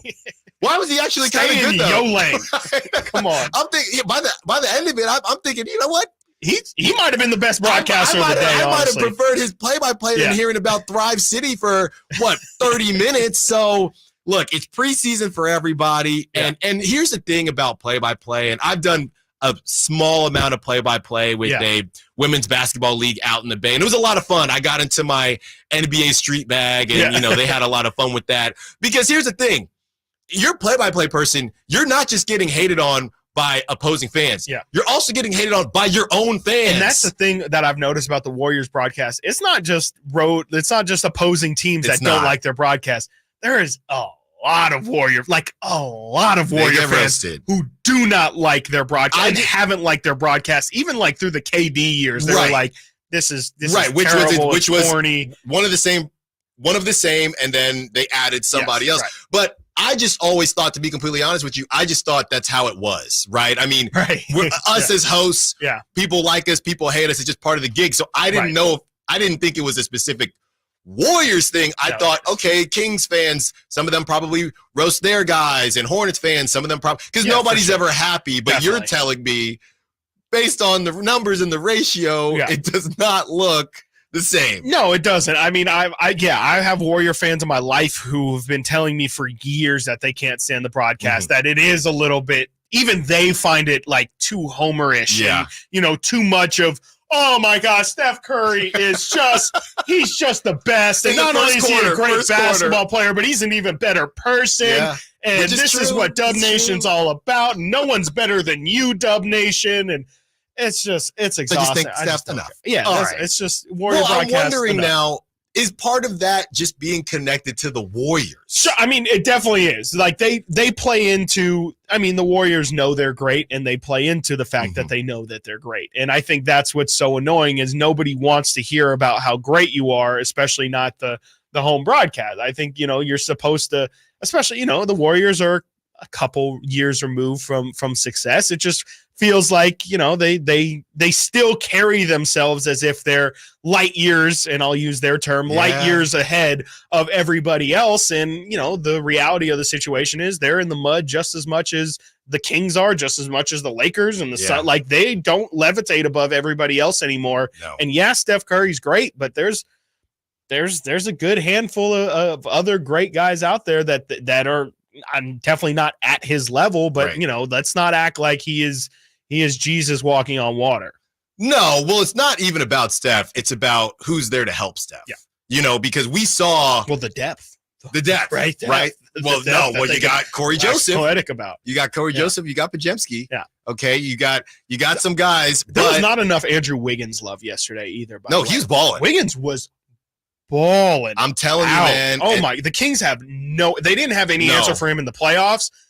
It was more of the same yesterday. And if Azubuike wants to be right about, like, maybe it is the fact that if Andrew Wiggins is lined up against Keegan Murray, it didn't matter. Kevin Huerter had a hand in his face. Keegan was guarding him. Yeah. Didn't matter. I thought Andrew Wiggins was just incredible last night. Yeah. Didn't hear anything about him on the broadcast. Well, and now to bring it back, that is what we're hoping. Is there something left in the tank, Harrison Barnes, for a jump like that? Not after watching last night. Yeah. I didn't even see him last night. Did he even match up against Wiggins? I don't know, because I didn't see him out there. I didn't notice him. He played how many minutes do you think Harrison Barnes played last night? I just looked it up. I did not think it was 33. Harrison Barnes played 33 minutes, which is just about as much as he played more than De'Aaron Fox did yesterday. That's insane. I didn't see him. I didn't see him once. And like normally I'm not a big Harrison Barnes guy in the first place, but normally I'll even give you the caveat of like, he's doing the dirty work. He does stuff that you don't see. He's guarding Andrew Wiggins. He's slowing him down. Nothing. Just absolutely nothing. He made one shot from the field. I don't remember it. Neither do I. I can't tell you anything. I can't even tell you a single shot. I remember he took 2 threes, if I'm not mistaken. He took 4. I remember 2 threes that weren't even close to getting in. I think he made his first 3-point attempt of the day, and that was it. And I know we got to get to a break. And you know what? I don't want to do this because you told me no, right? But at the same time, you got, and I know Sabonis played well. He missed some free throws, but you got Harrison who disappears. Does De'Aaron look like the same guy? I know it's preseason, but do you feel comfortable, again, if the same thing happens again, right? And we'll know more on Friday. Yep. Be sure to tune in for the home opener. But would you feel comfortable with the Warriors and the Kings, even if Kings are the 1 seed and the Warriors sneak in? I still don't feel comfortable. I think it's up here. I don't think feel it's great, in the noggin. that's for sure. I think it's in the noggin. I would not feel great. I would not either. All right, got to get to a break. When we get back, we thought it would be about Vezinkoff and Herter. Turns out it's about Colby Jones and Chris Duarte. We'll explain when we get back. Stiles and Watkins, Sactown Sports. What's the latest with the San Francisco 49ers? Carmichael, Dave, and Jason Ross keep you up to date on all things red and gold during the Niners at 9 every weekday at 9 a.m. on Sactown Sports at SactownSports.com. Shop Folsom Lake Kia for all your favorite models at low prices and payments, plus low finance rates and 0 down deals with approved credit. Go see my friends at Folsom Lake Kia right here in Sacramento for over 20 years. Not sure if you've heard, but when the temperatures go low, Kohl's goes lower. No, seriously. They've got their lowest prices of the season right now. I just went and found my whole family cozy fleece for just $14.99, boots for under $40, and an entire cookware set for under $70, plus iron Kohl's cash. So hurry and get the cold weather stuff you need for the hottest prices.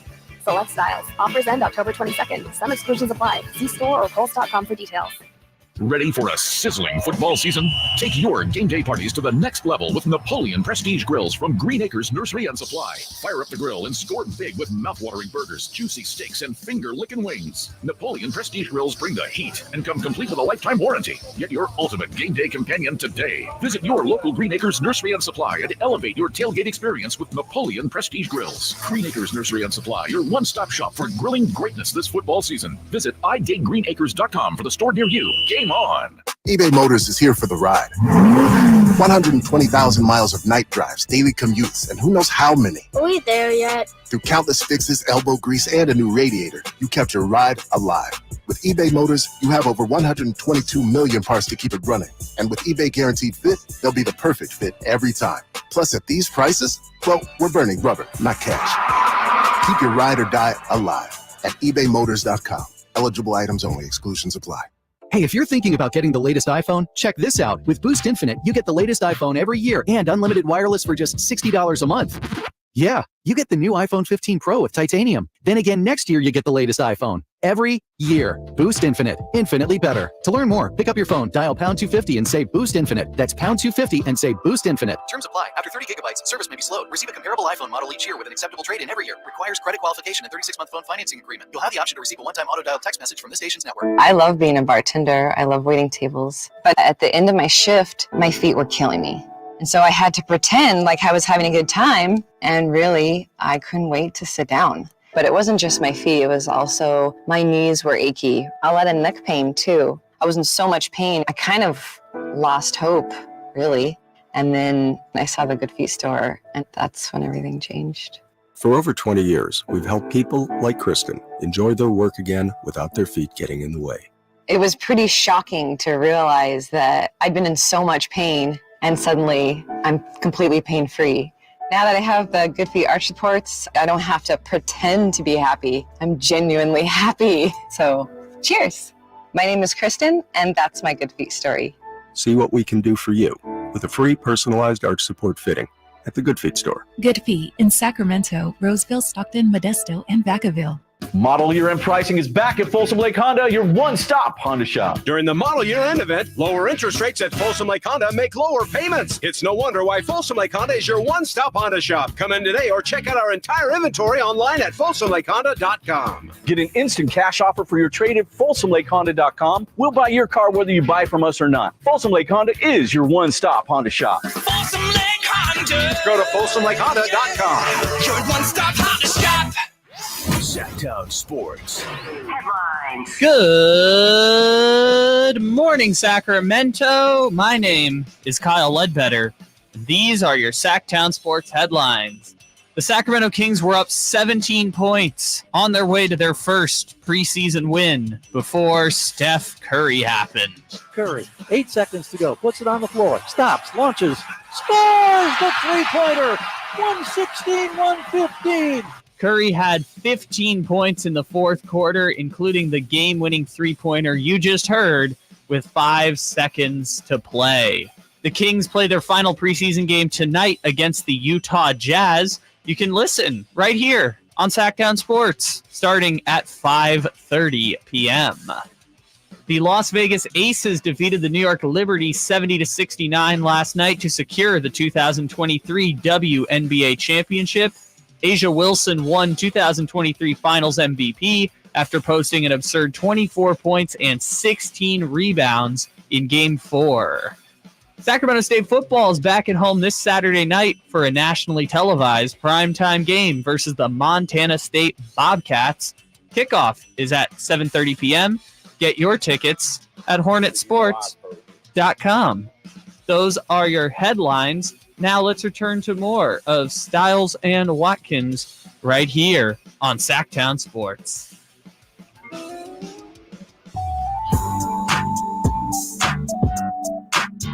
Live and local, 6 a.m. to 6 p.m. Monday through Friday. Sactown Sports.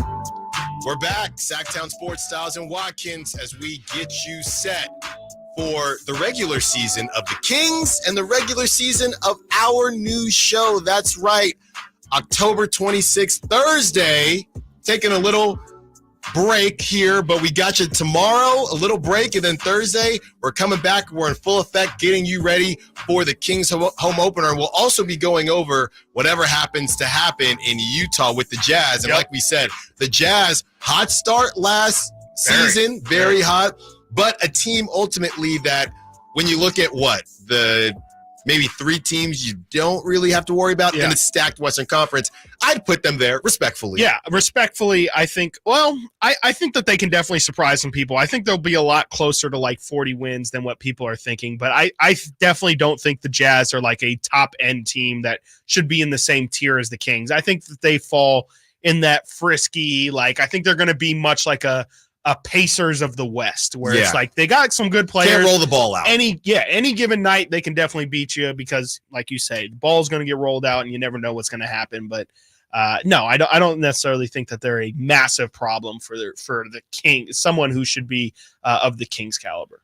Yeah, I mean, they strike me as a team. Every team, when you watch a winning team, right? And I know we put a lot on the Warriors' third quarters, but it's not just the Warriors. Most games, this is how it goes, unless there's just an avalanche at home, right? But basically, I'm talking about away games for good teams. Normally, what will happen is if the team is decent, let's say the Jazz level, what will happen is it'll be close in the first quarter.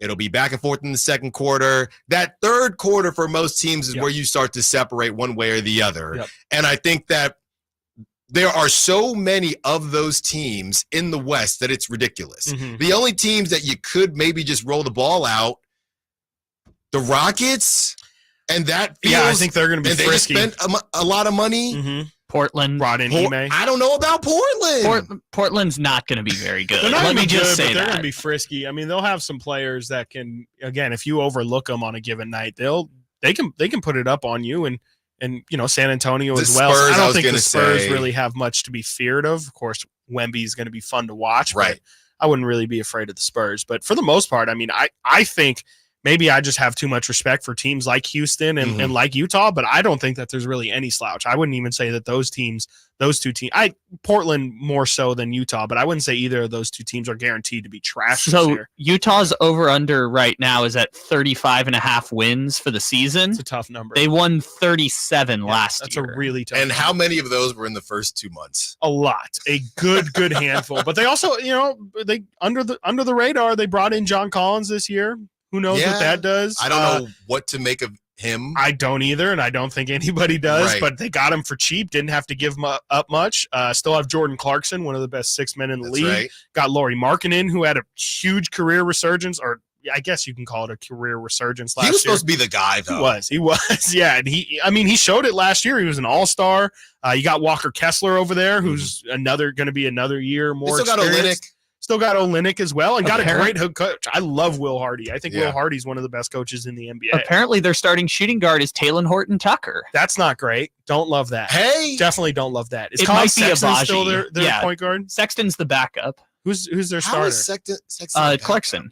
Clarkson starts for them now. I would assume. Oh, okay. I mean, maybe they flip Sexton and Clarkson, but Clarkson is he's better. their main Interesting. piece. Interesting. It's also interesting. I don't love those guards. When we talk about somebody that is almost a fan favorite already and hasn't played a regular season game in Vezinkov, there's so much attention on what he's going to be, and everybody is looking for that next big thing, right? Whether it's the music industry, TikTok, who is going to pop next? Who is up next? Who is going to pop for us? And Vezinkov is a guy who I don't know that he has played under expectations, but I think people were maybe hoping to see more quickly. Yeah. Even though Mike Brown and everybody told you don't get your expectations too high. Right. And then I just kind of lumped him and Kevin Huerter together because Huerter's a guy who had a rough playoff. So two guys that we think that if they get back on track, the Kings will be in a good spot. Yeah.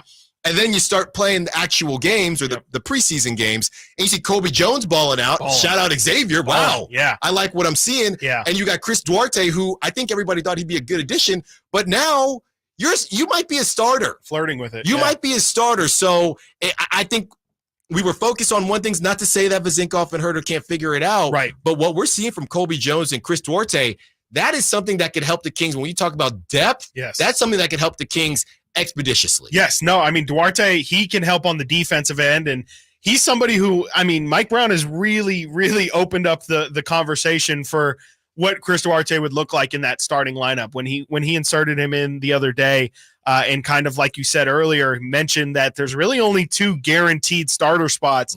Really gets your mind going, and it's the reality is it's probably 3 or 4 that are locked down. He just kind of wants to keep wants to keep the pressure. Sure, off I mean, of Kevin Keegan Huerter. is in there. Keegan's in there, and Yeah. they don't have anyone else besides HB to go to. So. Yeah, Unless yeah. they're going to throw Sasha or Trey Lyles into the starting lineup, HB's also in the lineup. Yes. So, I mean, when you think about what Duarte could bring potentially to that starting lineup, I think the thing that people have talked about a lot is his defensive physicality and just what he brings on that end. And you don't have to lose a lot on the offensive end. Now, is he as dynamite of a shooter as Kevin Huerter? Probably not exactly, but he's also not a slouch. I wouldn't say he's a negative in that sense. So I could see a real possibility of Chris Duarte might start a good handful of games and might really have impact even in games where he doesn't start. He might finish games because at the end of the day, as Ibuki says, you can attack Keegan Murray. You'll attack Kevin Huerter as well. And you want as few of those guys that are barbecue chicken, as Shaq would call them. Right. You want as few of those guys as possible to be hunted on the defensive end. And so, yeah, I could definitely see Duarte having a really big impact.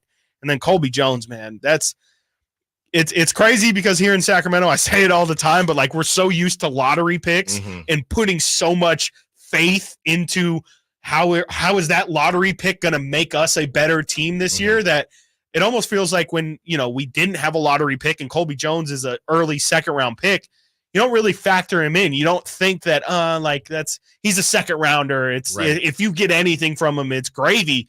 He looks like he's ready to play. Yeah. I don't know if he's ready to play game 1, but it looks like the way that how comfortable he is right now, the production that he was able to put up in the preseason, it feels like you give him 15, 20 games of real action and he looks like a real rotation piece. Yeah. And there's one thing, it's not to say that players don't regress because it's possible. Definitely. But there's something to be said about feeling comfortable from Jump Street. And Kobe Jones feels very comfortable. Yes. Right? We might get to Niners today. Brock Purdy-esque. Brock Purdy has always looked comfortable, not as if, it's going to catch up to him or he's got happy feet or whatever. The moment does not seem too big.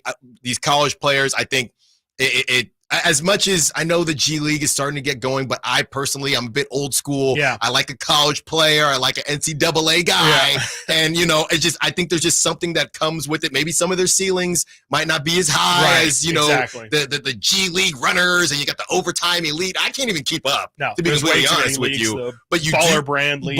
Yeah, exactly. So you do have guys that, understand a system, understand full-on teamwork, understand these things. So Colby Jones looks like he's going to be one of those guys, and that goes to the depth piece that we're talking about when it comes to the Kings. And I think that, how about this? You get Colby Jones, who you weren't expecting, right? You get Chris Duarte, who I think is probably playing above expectations right now, and you still have time for Herter and Vezinkov to figure it out. Right. Now you're really cooking, because I'll tell you what, you're saying, oh, does Chris Duarte shoot like Kevin Herter? No. Does Kevin Herter shoot like Kevin Herter right now? Not right now. Not right now. He shoot like you and me right now. Exactly. So hopefully he turns it around, and I think it could be a little bit sticky whenever you're dealing with starters and, the egos that people have. But at the end of the day, a couple weeks ago when you and Whitey sat down with Malik Monk,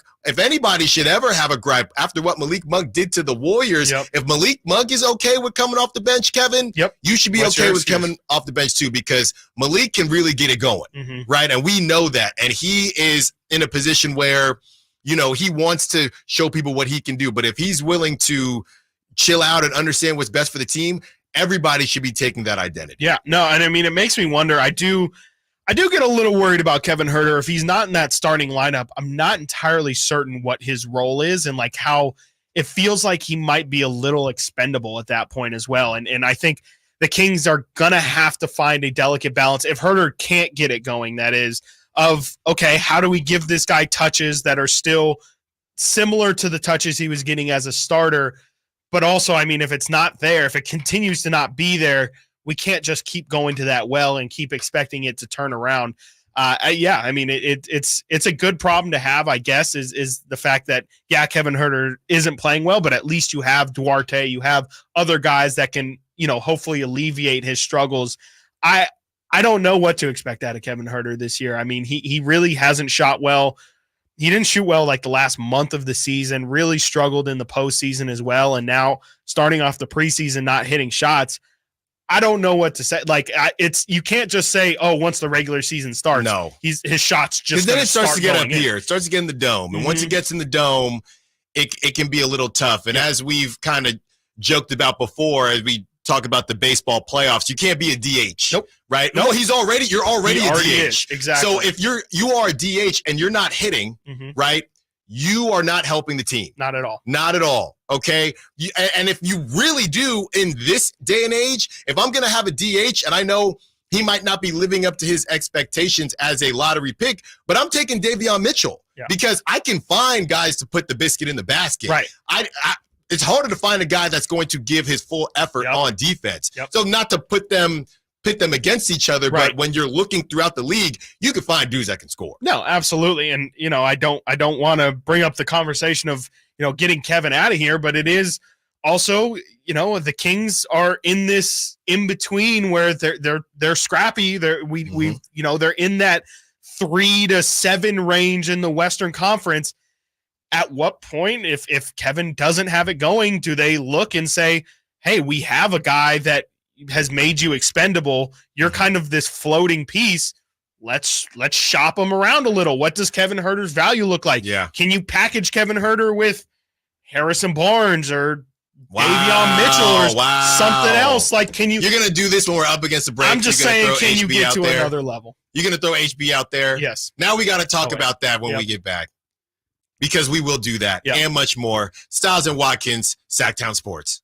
Your home for Kings basketball for over 25 seasons. Sactown Sports. Hey, it's Carmichael Dave asking you, are you feeling the pain of paying more and more for your gas? PG&E has increased their rates 4 times in the last 5 years, and the new forecast says PG&E customers may see their bills increase 32% by 2026. The good thing is there are steps you can take to protect yourself from these rate hikes, and better yet, American Energy may be able to help you completely eliminate your gas bill with a new ultra-high efficiency comfort system. Did you know know SMUD offers huge rebates to eliminate your old gas guzzler? They can help you guide through the whole process. Seriously, listen to me. You go to the SMUD website. There's tons of rebates available, but it is confusing on how to do it. Listen to these rebates. $2,500 from American Energy, $3,500 from SMUD, $1,000 from Caltech, $2,000 home system upgrades. That's $9,000 in rebates. Let American Energy help you out at 916-520-9990. Call 916-520-9990 now. I have diabetes. I'm at risk for pneumococcal pneumonia. I have asthma. I'm at risk too. If you're 19 or older with chronic conditions like asthma, diabetes, COPD, or heart disease, or are 65 or older, you are at increased risk for pneumococcal pneumonia. Ask your doctor or pharmacist about Prevnar 20, pneumococcal 20-valent conjugate vaccine, a vaccine that can help protect you against pneumococcal pneumonia in just one dose. Even if you've already been vaccinated with other pneumonia vaccines, Prevnar 20 may help provide added protection. Prevnar 20 is approved for adults to help prevent infections from 20 strains of the bacteria that cause pneumococcal pneumonia. Continued approval may depend on a supportive study. Don't get Prevnar 20 if you've had a severe allergic reaction to the vaccine or its ingredients. Adults with weakened immune systems may have a lower response to the vaccine. Side effects include pain and swelling at the injection site, fatigue, headache, muscle, and joint pain. For full prescribing information, please call 1-855-213-2138 or visit Prevnar20.com.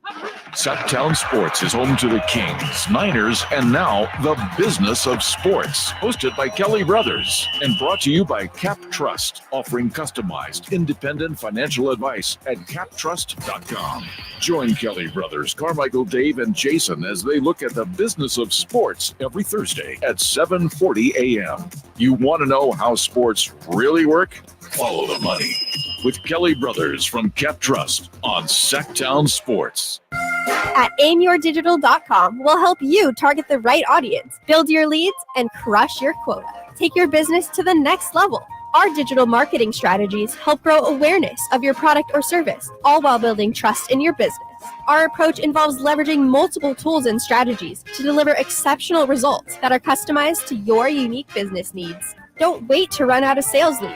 Keep your business growing. Get started with aimyourdigital.com today.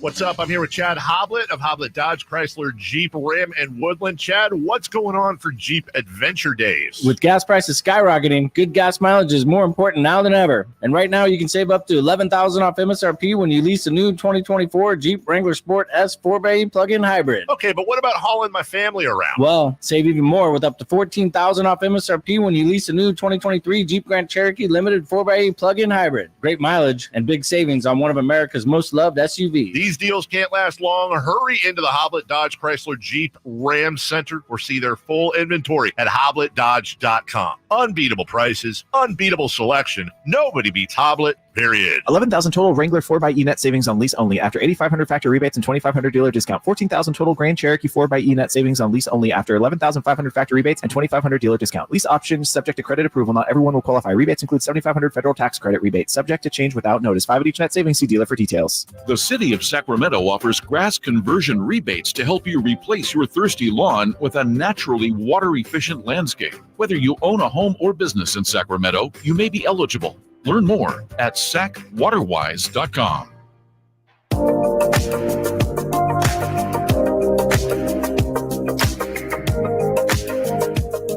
The only station in Sacramento giving you local sports coverage from 6 a.m. to 6 p.m. Monday through Friday. Sactown Sports. We are back. Sactown Sports. Chris was about to hit these high notes. You sing, Chris, at all? No. Got a little voice on you? No, I can do like a mock John Legend, but like that's about as far as my singing goes. I won't ask you to do it now. Thank you. But It'll will come out ask at some you point. to do it at some point. Yeah. What about karaoke? You get into karaoke? No. Don't like attention solely on me. That would be way too many like Yeah, that's why you do a radio show. Well, like no one's looking at. I mean, I guess we're on the YouTube. You two are, but it doesn't feel as. All right. It doesn't feel the same. It does the not feel only the same. thing we got was Chris one time almost singing Fall Out Boy. Going. That was pretty great. I'm gonna need to hear that once a week. Yeah. It'll happen. These things happen naturally, you know. I've got a couple impressions that I can whip out, but it's gotta be organic, you know. I'm no I'm gonna have to play Jason. No, you know what? I'm with that too, because back in the day, I think every kid has freestyled once or twice, and it's just, for sure. Hey, Allen, do it. Give me 16 now. Yeah. I'm like. The only time I do it is if, those memes, like when your mom is like, do that dance, do that new dance. I'll do it for the mom, the sisters. I'll do that. But if I'm not related to you, the grandmas, I'm the friends who are like, hey, my friend Allen actually does this great bit on. No, do that impression. Yeah. Do that one impression you did, and it's never as good as when you've been doing it. Man, it's tough being the funny guy. It really is. It don't takes understand. a toll. It's a lot of pressure. It really is. I'm not trying to have saved material. It's got to be. I'm more of an organic guy. Exactly. I did stand up once. Yep. In 2019, it was actually a pretty big group of about 50, 60 people. Mm-hmm. Now, about 25 of them I brought. You know what I mean? Right. So, because that's interesting. I feel like I would rather have people I don't know there. So it was a lot of my basketball buddies and just local friends. That's even worse. You want people who will really rag on you for it? To be honest, but I got through it. I did a 7-minute set, which they said was really long for your first time. Yes, it is. Never did it again. I wanted to cross it off the bucket list. Yeah. Sometimes I think about it, especially having a kid. I feel like I have a lot more material. Right. But I it's kind of tough, man. It was Yeah. very nerve-wracking. I know, Kyle, you dabble. Yes, I am a stand-up comedian. Wow. It's a tough world, man. People are cruel. Yes. I mean, especially with the expectation of walking in and having the expectation of like, this guy's supposed to make me laugh. It's almost like, I use this term, but it's like you're playing a road game. It's it's like I have to win you over here instead of like just walking in with no expectation, being like, hey, Kyle's friend Allen is actually really funny. I wasn't expecting anything, but he's a funny guy. No, it's different to walk on stage and be like, this guy's supposed to make me laugh. And I paid money. Do it. Yeah. Do it. I dare you. Yeah. Now. Yes. You're almost doing it in spite. Yes. Yeah, right. Very much. So there are a lot of options that you can do in life and have to entertain yourself and a lot of different things. And Mike Brown has a lot of options. Yeah. As we've talked about, the starting lineups, there are only 2 lock spots, according to Mike Brown, with Domantas Sabonis and De'Aaron Fox. Do we think it's actually 2? Probably not, but we get the reason why he's saying it. And my question to you is, a word that we've used these last couple years has been fluid, right? Right. And very similar to the shirt that I'm wearing, the Giants, and that fluid rotation and fluid lineup, which a lot of us don't love. Do you think that there is a world with the Kings where their lineup could be fluid and it's you got your set 3-4 guys, or maybe 3 guys, and then that 4 or 5 kind of depends on who you're playing, because a lot of teams don't do that. Yeah. Right? Maybe a different guy here or there, but a lot of teams you kind of set it and forget it. Mm-hmm. Do you see a world like that, and do you think the Kings could be successful doing it? Yeah, I mean, I personally still don't think so. I think Mike Brown really liked the continuity of last year, rolling out the same starting 5 game after game after game after game after game. I believe they played 70 games together. That starting 5, it might have even been more than that. It was by far the most of any lineup combination in the NBA. So that's really my main defense for it. I could argue, as we were talking about in the last segment, like I think there is a conversation for Duarte entering that lineup and how different it looks and just, what it can do for the team. I feel like Harrison Barnes needs to be a mainstay again, just because I don't think throwing in Trey Lyles or throwing in Sasha is really a good move. I don't really see what you're gaining from that. So if we're really having talking about more so, hey, should it be Herter, Duarte, or maybe even Malik Monk on given nights? I think there's a conversation to be had for sure, but I think for the most part, I would like whatever your starting rotation is, that is it. And unless there's an injury, you don't really touch it. Okay. No, I understand why you would feel like that, but I will also say that with depth comes options. Yes, sir. And if it makes sense, or if the whole slump, I wouldn't even say the slumping thing. Mm-hmm. I think it would be the only way I would do this is if it's, hey, we're facing the Timberwolves who have a bigger team. We're going this way. We're facing the Warriors who have a smaller team. We're going that way. That's how I would do it. I would not don't get it twisted. I am not doing it based on, Herter slumping. We're going to, now if that could be a conversation, but I wouldn't really do it based on that because guys need to get a rhythm going. Guys need to feel, you can't feel like somebody is behind you all the time and there's footsteps. At some point you're going to have to produce, but there's a good balance there and there's a dance that you have to do. So I hear you on that.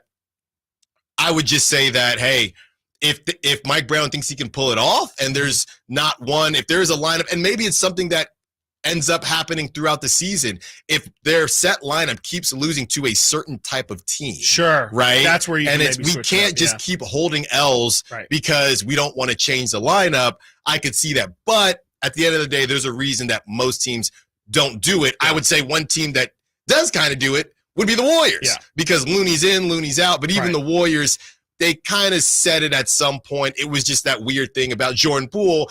And, oh, by the way, that's why they shipped Jordan Poole to Chocolate City. So I understand why the fluid thing and the dynamic lineup isn't a thing because you need guys to feel like they understand their roles. Then you have situations where Alex Len doesn't play all season and then he just gets thrown in. Get called in the playoffs. I mean, I'm gonna use what you said at the start of the show because I think that very much applies here. I think for the most part, how I would attack the starting, at least the starters. I'm not saying, your rotations. I would almost argue that they should be fluid as possible. You should be totally game dependent on what you're gonna do with your rotations and your lineups to an extent. Right. But I'm gonna use what you said at the start of the show, and I think this should be with the starting lineup. You shouldn't worry about what those other guys. You should worry about what you do and what you're trying to do with that lineup, and just try and maximize whatever it is that you're trying to accomplish with that starting lineup. I don't think that tweaking here and there. I understand why you could do it on given nights, but for the most part, I think with starters, and I think starting is starting to kind of get to the conversation where everybody understands it's not really what's important. It's really more important about who finishes the games. But I think with the starters, you keep what you know and you just run with that as long as you can, unless, like you're saying, unless somebody is just really, really struggling out there. I like continuity. I just think that it's the best possible way of getting the most consistent results every single night. Yeah. Everybody's got to know their role. That's just kind of part of the gig and part of life. All right, got to get to a break. When we get back, straight up, very simple question. Has the Kings preseason worried you? 916-339-1140 if you want to be a part of the conversation. Stiles and Watkins, Sactown Sports. We'll be right back. All new spring deals are here at Lowe's. Start planting your garden this weekend with Bonnie 11.8-ounce vegetables. Buy 4 for $10. Plus, liven up your patios and decks with fresh blooms. Select 1.5-gallon hanging baskets or 2 for $20. Lowe's knows spring. Lowe's knows home improvement. Offers valid through 5/17. In-store only. Actual plant size and selection varies by location. While supplies last, excludes Alaska and Hawaii. Hey, it's Carmichael Dave for my good friends at Fire Wings with some bullet points for you to remember so you can be a professional fire wing eater. Like Wings Day Wednesday, 88-cent wings each and every Wednesday. 3-flavor lineup includes 7 classic wing flavors, 7 dry rub wing flavors, 7 fusion wing flavors. It's the perfect fast casual eating establishment for the entire family. Go to firewings.com or download the app, find a location near you, order online, earn rewards. Fire Wings. Just wing it. At Elk Grove Honda, we see every Honda buyer as a member of the family, so we make sure every certified pre-owned Honda is one we would buy from ourselves. At Elk Grove Honda, we include many benefits that a private seller just can't match. Our Honda-trained technicians only certify our Hondas if they pass a thorough 182-point inspection, and our certified pre-owned Hondas are under 5 years old. So you know you're getting the newest Hondas in prime condition. See our exceptional selection of certified pre-owned Hondas in the Elk Grove Auto Mall or online at elkgrovehonda.com. I gotta get an Elk Grove Honda. Individual rates, coverage offerings, and savings may vary. Subject to terms and conditions. Not available in all areas. Actual Pi customer. As a small business, we're always looking for ways that we can offer the quality product and get some cost savings. Meet Michelle from J.J. Pfister Distilling Company, a small business in California. When looking for workers' comp coverage tailored to the company's needs, she discovered Pi Insurance. We heard about Pi Insurance being geared for a small business, gave Pi a call, and ended up switching. Is your small business overpaying for workers' comp insurance? See how much you could save at trypi.com. Plus, when you sign up for pay-as-you-go billing, your premium is based on your actual payroll, not an estimate, so your workers' comp audit experience is simplified. We saved about 30% off of our workers' comp insurance when we switched to Pi. It's as easy as pie to get the savings you deserve. What are you waiting for? Ask your agent for Pi, or get a quote in 3 minutes at trypi.com. That's TRYPIE.com. Red Hawk Resort Casino is an entertainment experience like no other. We're the only place where you can play blackjack, then hop on an indoor kart track. We're the only place with more than 2,000 of the hottest slots and a state-of-the-art 18-lane bowling center. And now with a world-class sports bar and a resort hotel to stay after you play. Is it any wonder we've been voted best over 100 times? We're Red Hawk Resort Casino, official casino partner of the Sacramento Kings. Quick Quack Car Wash is a proud partner of the Sacramento Kings and can't wait for the upcoming season. To celebrate, Quick Quack is giving one lucky duck a pair of lower-level tickets to the Kings home opener versus Golden State on October 27th. Enter for your chance to win this epic opening night showdown by going to SactownSports.com. Be there for the Kings versus Golden State, courtesy of Quick Quack, where you can wash your car all you want with an unlimited membership. KHTKAM Sacramento, KYMX HD2 Sacramento. From the Power Business Technology Toshiba Studios. Your home for the Oakland A's every weekend. And is swung a line to left center, base hit, and the A's have won it on a walk-off line drive, base hit to left center. Sactown Sports. Sactown Sports. Headlines. Good afternoon, Sacramento. My name is Kyle Ledbetter, and these are your Sactown Sports headlines. The Sacramento Kings were up 17 points on their way to their first preseason victory Wednesday in San Francisco before Steph Curry happened. Curry, 8 seconds to go, puts it on the floor, stops, launches, scores the three-pointer, 116-115. Curry had 15 fourth-quarter points, including the game-winning three-pointer that you just heard, with 5 seconds left to play. In the WNBA, the Las Vegas Aces defeated the New York Liberty 70-69 last night to secure the 2023 WNBA championship. Asia Wilson won Finals MVP after posting an absurd 24 points and 16 rebounds in Game 4. Sacramento State football is back at home this Saturday night for a nationally televised primetime game versus the Montana State Bobcats. Kickoff is at 7:30 p.m. Get your tickets at hornetsports.com. Those are your headlines. Let's return to more of Stiles and Watkins right here on Sactown Sports.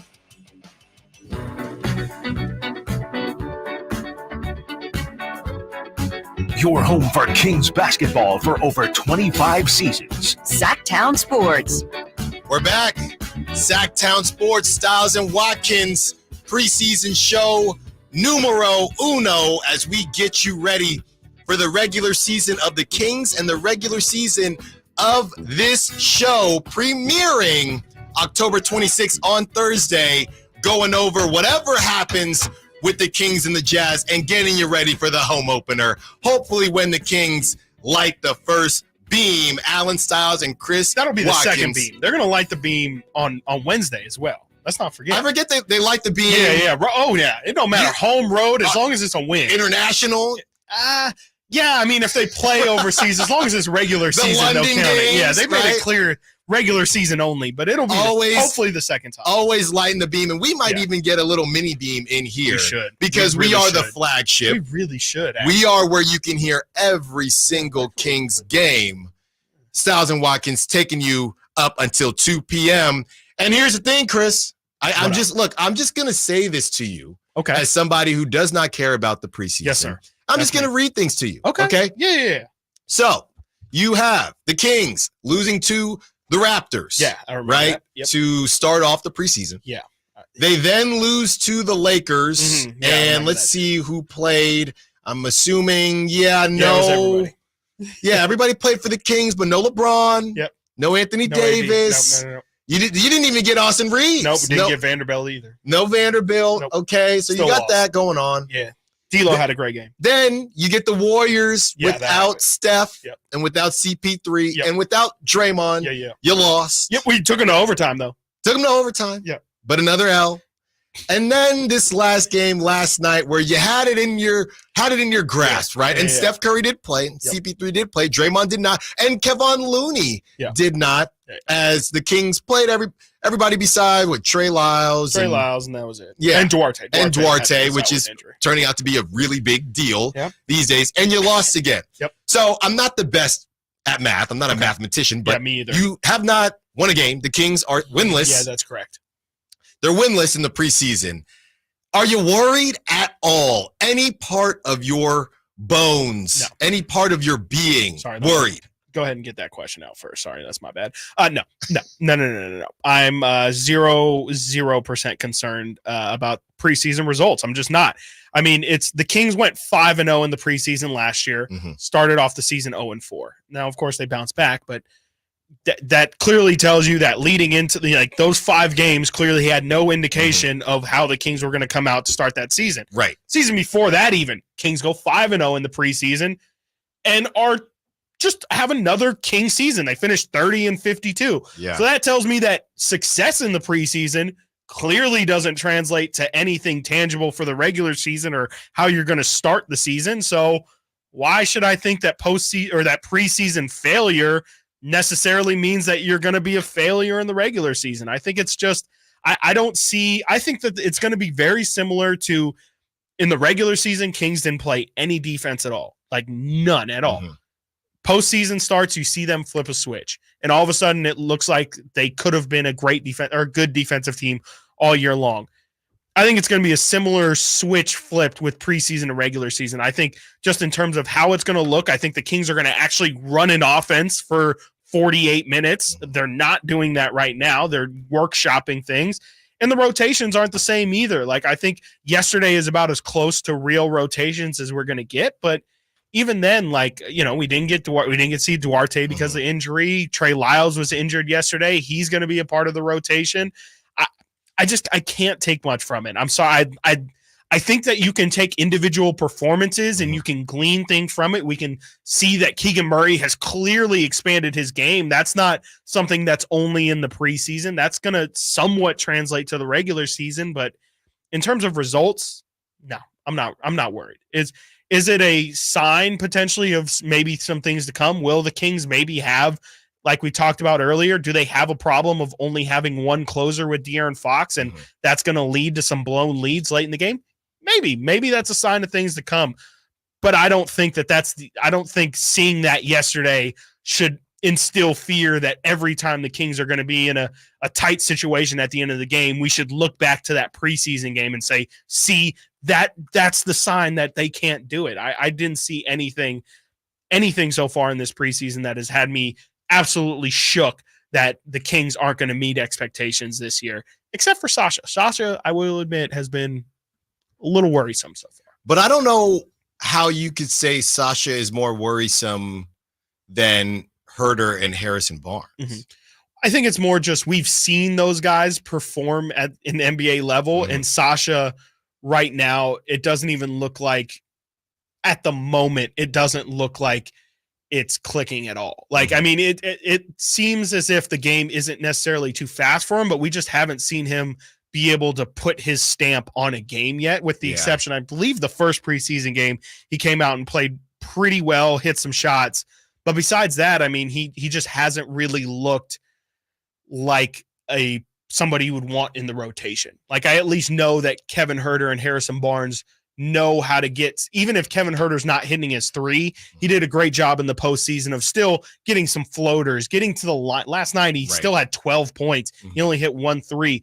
They can do other things. Sasha, it's like, if he's not figuring out his shot, which is already, or where to get his shots, which is concerning, he's definitely not giving you anything on the defensive end. He's an undersized 4 or an undersized center, I guess, and not really an excellent rebounder. He rebounded pretty well yesterday, but he's just not really providing you other things. And so that's why I'm a little bit more concerned about Sasha. I wouldn't say I am concerned, but I'm more concerned about Sasha than those other two guys. No, I feel that. And maybe I know we've talked a lot about the Western Conference and how loaded it is. And maybe I'm not giving Harrison Barnes and Herter enough credit and just the roster in general, because I mean, the biggest difference between last season and this season is you'll have a full season of Kyrie and Luka, who nobody's really talking about anyway. Right. You have Bradley Beal, who has joined the Suns, and no Dame in Portland, but they weren't doing anything. So besides that,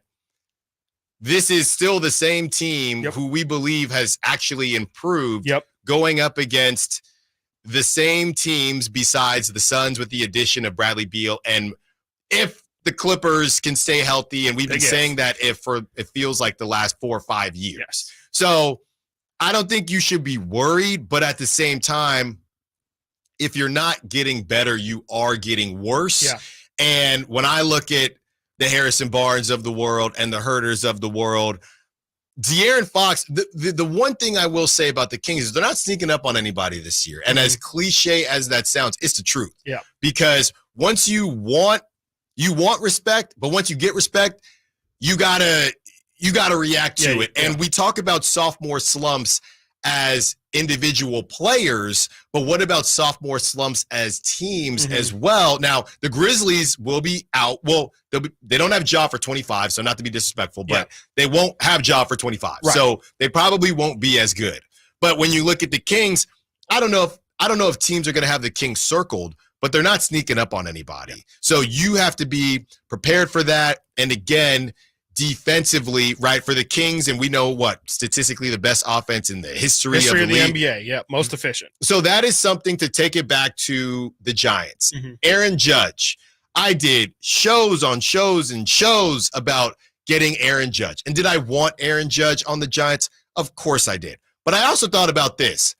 Aaron Judge has had the best year of his career. What are the chances that he does that again? Does it again, right? Right? And specifically as he gets older. And this year, he didn't do it. He did right? not. I got the prize picks to prove it. He did not do it this year. All right. So you have the Kings who played out of their mind last season with the defense. Incredibly healthy as well. Incredibly healthy with a defense that was much. So now unless your defense is going to improve, which whether preseason or not, we have no reason to believe that.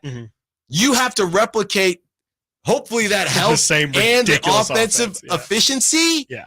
That's a lot, man. Yeah. No, and that's why guys like John Hollinger, I mean, that's why there's so much fluidity to where the Kings are going to stand in the rankings. I mean, there's some guys like Michael Wilbon who think the Kings are only going to grow upon what they did last year, and they were ridiculously efficient last year on offense. And what did they do but add another shooter in Duarte and another potential offensive weapon in Sasha Vezenkov? So there's an argument for them reaching a whole nother level that we didn't think possible. But there's also the John Hollinger side of the Kings, everything you just listed out. They had almost there's seasons from hell that you could argue the Warriors had with the punch and Draymond missing games, Wiggins missing games, Steph missed half the games. That's a season from hell. You can argue the Kings had a season from heaven or season from the gods, whatever you want to say. You can argue last year, like you're saying, is the best case possible scenario for the Kings. And you could see just a natural regression, and how far that regression is, I think, is where a lot of people are torn right now. Will it be De'Aaron's not going to be that clutch ever again? He was ridiculously efficient at the rim, like 60%, like things that only centers do at the rim. Will he continue to be that efficient? Will the Kings be that healthy? And I think those are all very fair questions. And I think the only answer that I can have as a somebody who believes in this Kings team is you just kind of have to have faith. Like it really is kind of that simple, that you have to truly believe that what you saw last year was legitimate, and they might take a little bit of a step back on offense, but you just got to hope that defensive intensity brings them from, it's okay if they go from 1 to 4 on offense, if they go from 24 to 18 on defense or something like that. Yeah, and look. That's a big risk. I mean, that's a big if. Right. There's no reason to say, besides just they're going to care more that they're going to get that much better on defense. Yeah, but the defense, again, as long as the offense doesn't drop off a cliff, and if Vezenkov, you have an opportunity to be better. As crazy as it sounds, you also have an opportunity to be worse. So that's what's going to be tough about it. The defense, I think they will be a little bit better. I just gotta believe. I believe in De'Aaron Fox and Mike Brown more than I believe in any X's and O's or anything else like that. And I believe in their wanting to compete. So that's what I believe in. All right, we got to get to a break. When we get back, there's a game tonight. There are a couple guys we could circle, even though everybody's going to quote unquote play. A couple guys we could circle to maybe work on some things in this last dress rehearsal. We'll talk about it and more when we get back. Stiles and Watkins, Sactown Sports. Sacramento weather is brought to you by Quick Quack Car Wash. I'm Tamara Berg in the KCRA 3 Weather Center. We're looking at a day that's going to feel very summer-like. It'll warm up this afternoon with plenty of sunshine and light winds. Daytime highs peak in the low 90s. Get the latest forecast on the KCRA 3 News and the KCRA 3 app. There's just something about fall that makes me want to enjoy every moment. The changing leaves, the pumpkin patches, and you know what else won't last? Quick Quack's new pumpkin spice scented car wash. Text SPICE to 41284 to get 50% off any wash. Igor, my faithful companion, it is time to prepare for the night. The shadows grow long, and the creatures of the night stir with excitement. Yes, Master Dracula. What do you require of me? I need you to fire up the hearse. Elk Grove Kia is having a Halloween sale that is to die for. We're going to upgrade to a new car worthy of the Prince of Darkness. I'm so excited. It is making my blood shiver. But Master, with your credit history, aren't you worried you're going to get turned down? Igor, shut up. Elk Grove Kia's finance department has over 100 years of experience. They can even get me approved, even with my troubled past. And Elk Grove Kia's exclusive 20-year, 200,000-mile warranty on all new Kias, it's almost like having an immortal car. Elk Grove Kia's Halloween sale is so good, it's scaring the competition. In fact, it's so scary, we can't even advertise the pricing. So whether you're in need of a new or used car, make your way to Elk Grove Kia in the Elk Grove Auto Mall, or visit us at elkgrovekia.com.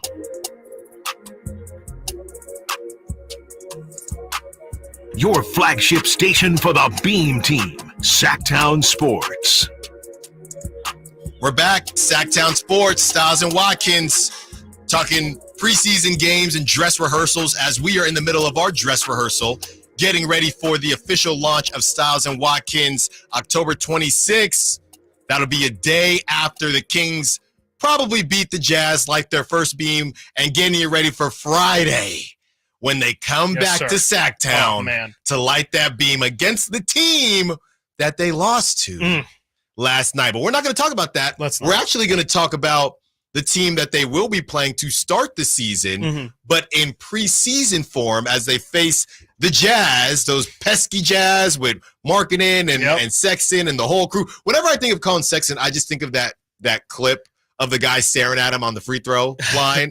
And he stares right when back he was at in him. high school? When he's in high school. Oh, That's the only thing I think of when I think of You're Colin going to have to Sexton. send me that. I don't know that. You haven't seen that? My goodness. It's great. It's you don't great. know about Young Bull? I mean, at that point, I thought that guy is not just going to the league. He's going to be a dude. Oh, no, I thought he was going to be like one of the best. I thought he was going to be like Gary Payton 2.0, where it's just like this guy is living rent-free in people's heads on the daily. Right. And didn't quite turn out. The only memory I have for him, who was the player who, it was his first game and he like slapped the floor on defense? Yeah. God, some star player. Hop in the YouTube chat or text line or call in 916-339-1140. My kid isn't old enough to play organized basketball yet. Are kids still slapping the floor? I don't think they do it in college anymore. Not unless you go to Duke.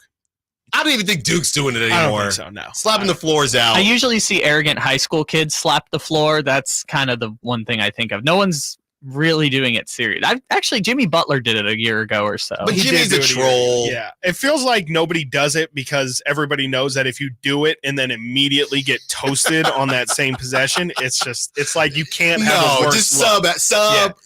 The problem is you slap the floor and then you get into like the most fierce, strong defensive position possible. Yeah. Then if you just get blown by, it's like, no, if you get cooked after slapping the floor, we got to switch. Hey, man, you want to switch? Yeah, exactly. You want to switch it's off? like, hey, bro. You want to switch off? So we don't know if there's going to be any switching tonight as far as the starting lineup because Mike Brown says that everybody's a go, right? Green light for everyone. Allegedly, but it's back-to-back, your last preseason game. You're so close to the real deal.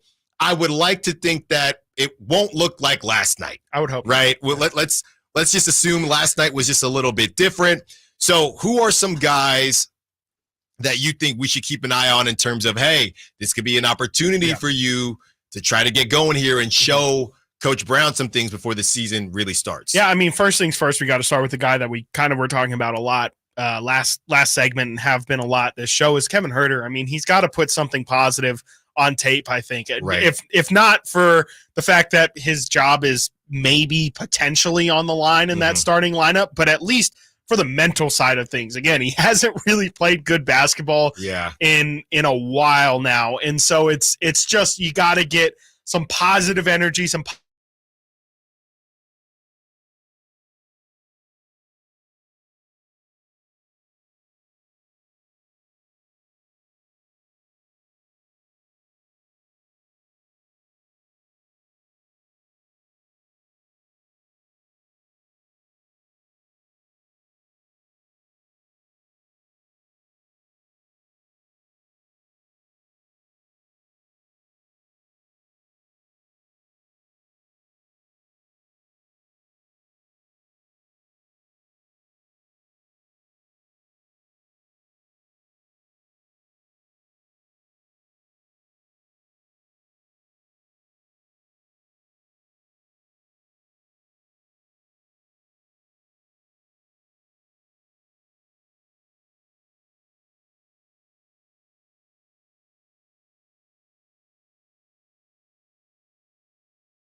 you need to make open shots. And it really depends on who Coach Brown wants to play him with because, if you're with De'Aaron Fox, you're not going to be handling the ball. But if you want to know what he looks like as a pure backup point guard and initiating the offense and getting his own shot, I would love to see today or tonight his ability to get his own shot and call his own number and put some pressure on the defense. Look, man, if Moses Moody can put pressure on the defense and pull out Sabonis and do no-look passes, Davion, look over there. You know, it's like when you got your little nephew and somebody else is balling and you're saying, well, why can't you do that? Why can't you ball like that, right? So I would love to see Davion be able to show that he can initiate the offense on his own because you're not do we need you to make open shots? Yes. But we want to see if you can initiate the offense and do different things within the offense and we know that you can put pressure on the offense when you're on defense. Yeah. Can you put pressure on the defense when you're on offense? Yes, because the Kings need a backup playmaker. They desperately do. I mean, Malik is the guy who pretty much runs the show when De'Aaron's not on the floor. Mm-hmm.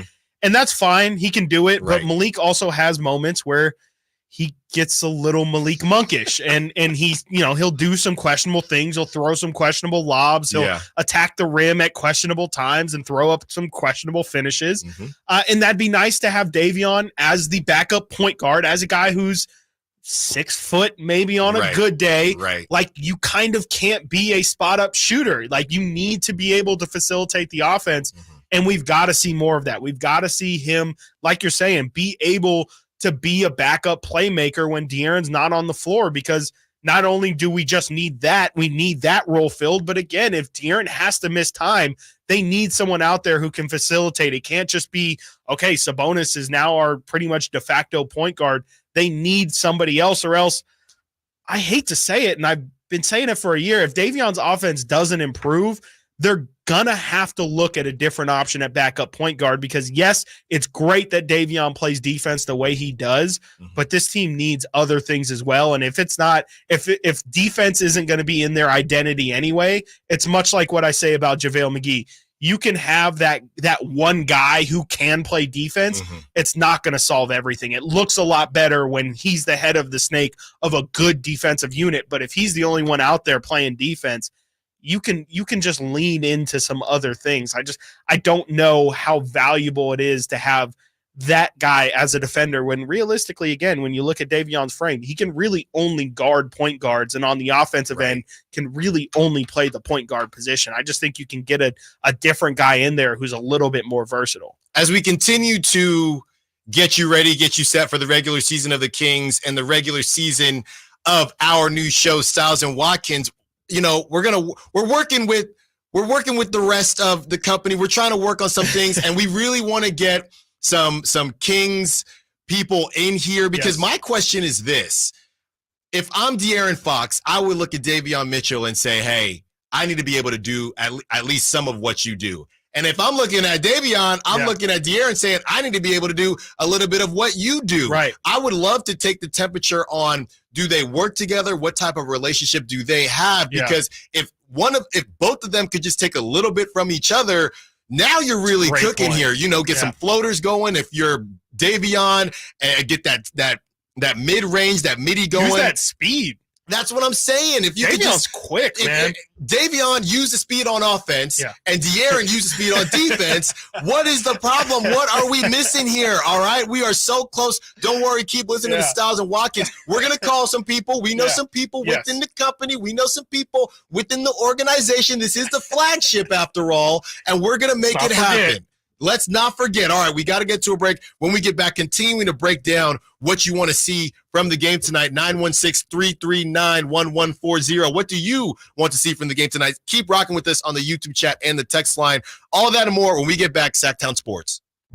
Can Mike Brown build on last season's Coach of the Year award? Can the Kings exceed 48 wins? We will be better prepared to make the run that we expect to run come next playoff. Tune into every Kings game this season on Sactown Sports and SactownSports.com. I think we're lost again. Wait, what does that sign over there say? Caution, wildlife crossing? No, next to it. If you are 60 or older, you may be at increased risk of serious consequences from RSV, respiratory syncytial virus, compared to adults younger than 60. Ouch, I didn't know that. Not all dangers come with warning labels. Talk to your pharmacist or doctor about getting vaccinated against RSV today. RSV vaccines, including Pfizer's, are available. Learn more at bewareofrsv.com. Brought to you by Pfizer. Hey, it's Carmichael Dave letting you know Capital Casino, Sacramento's #1 poker room and primetime football location, is back. Cap Casino giving away $500 per game in high hand bonuses for every Sunday, Monday, and Thursday night primetime game, offering the best food, best service, and the best action with the most variety of games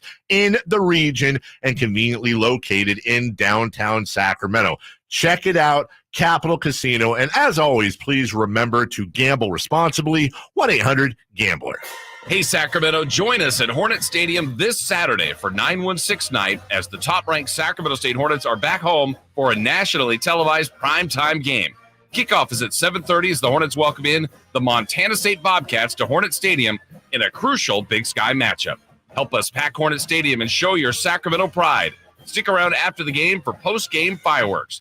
Get your tickets now at hornetsports.com. Stingers up and go Hornets. What's up? We're talking to Chad Hoblet of Hoblet Dodge Chrysler Jeep Ram. What is happening, Chad, for Ram Power Days? The biggest sale of the year with up to $12,000 off MSRP on all new 2023 Ram 1500 Bighorn and Laramie Crew Cabs. Or save up to $6,000 off MSRP and get thousands more with 0% financing for 72 months. So pretty much all your Rams are on sale and 0% financing? That's what makes us different. Hoblet is always looking out for you, which is why we have up to $8,000 off MSRP on new 2023 Ram 2500 Crew Cabs too. And with over 500 Rams available, we're sure to have your perfect truck at California's #1 Ram truck dealer. Wow, these deals can't last long. See their whole inventory at HobletDodge.com. Unbeatable prices, unbeatable selection. Nobody beats Hoblet, period. 12,000 total net savings after 6,000 factory rebates and 6,000 dealer discounts. Rebates include $1,000 loyalty bonus cash for current owners of Stellantis brand vehicle and $1,000 case construction cash. Must have purchased eligible case equipment from qualifying dealer. Or take 0% financing for 72 months plus 6,000 dealer discounts. Offer on approved credit through Chrysler Capital. Must have 700 plus FICO score to qualify. 0% for 72 months equals $1,389 per thousand borrowed. 8,000 total net savings after 3,000 factory rebates and 5,000 dealer discounts. Rebates may include $1,000 case construction and 500 first responder bonus cash for current members of eligible First Responder Association. 10 of each offer. See dealer for details. Guys, did you know your testosterone level impacts your energy, libido, sleep, weight, hair loss, mood, and even ED? And right now, Revive Men's Health Sacramento will check your testosterone for free. They've helped thousands of men since 2011 feel and perform better. They're so confident they can help you, they even guarantee it. Schedule your free testosterone test, exam, and consultation today. Call 916-277-8599. That's 916-277-8599. Or visit ReviveMen'sHealth.com. It's time now for the Silver and Black Report, brought to you by ACR Home Services. For all your roofing and solar needs, visit acrhomeservices.com. Back-to-back home wins has put Las Vegas back to 500 at 3-3. To get over that mark, they need a road win at Soldier Field on Sunday.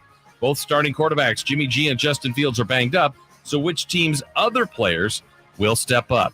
The all-time series record between the Silver and Black and Chicago, 8 wins apiece. That is your Silver and Black Report. Let ACR Home Services be your one-stop shop for all your home needs, starting with unbeatable roofing services. Right now, get a new roof and receive $1,000 off that roof. So sign up today and save with no payment for up to 12 months. And ACR is more than just a roofing company. Whether it's roofing, solar, electrical work, you name it, when you choose ACR Home Services, you're not just getting a contractor, you're partnering with a team that's invested in your satisfaction. That's ACR Home Services. Sactown Sports. Headlines. Good afternoon, Sacramento. My name is Kyle Ledbetter.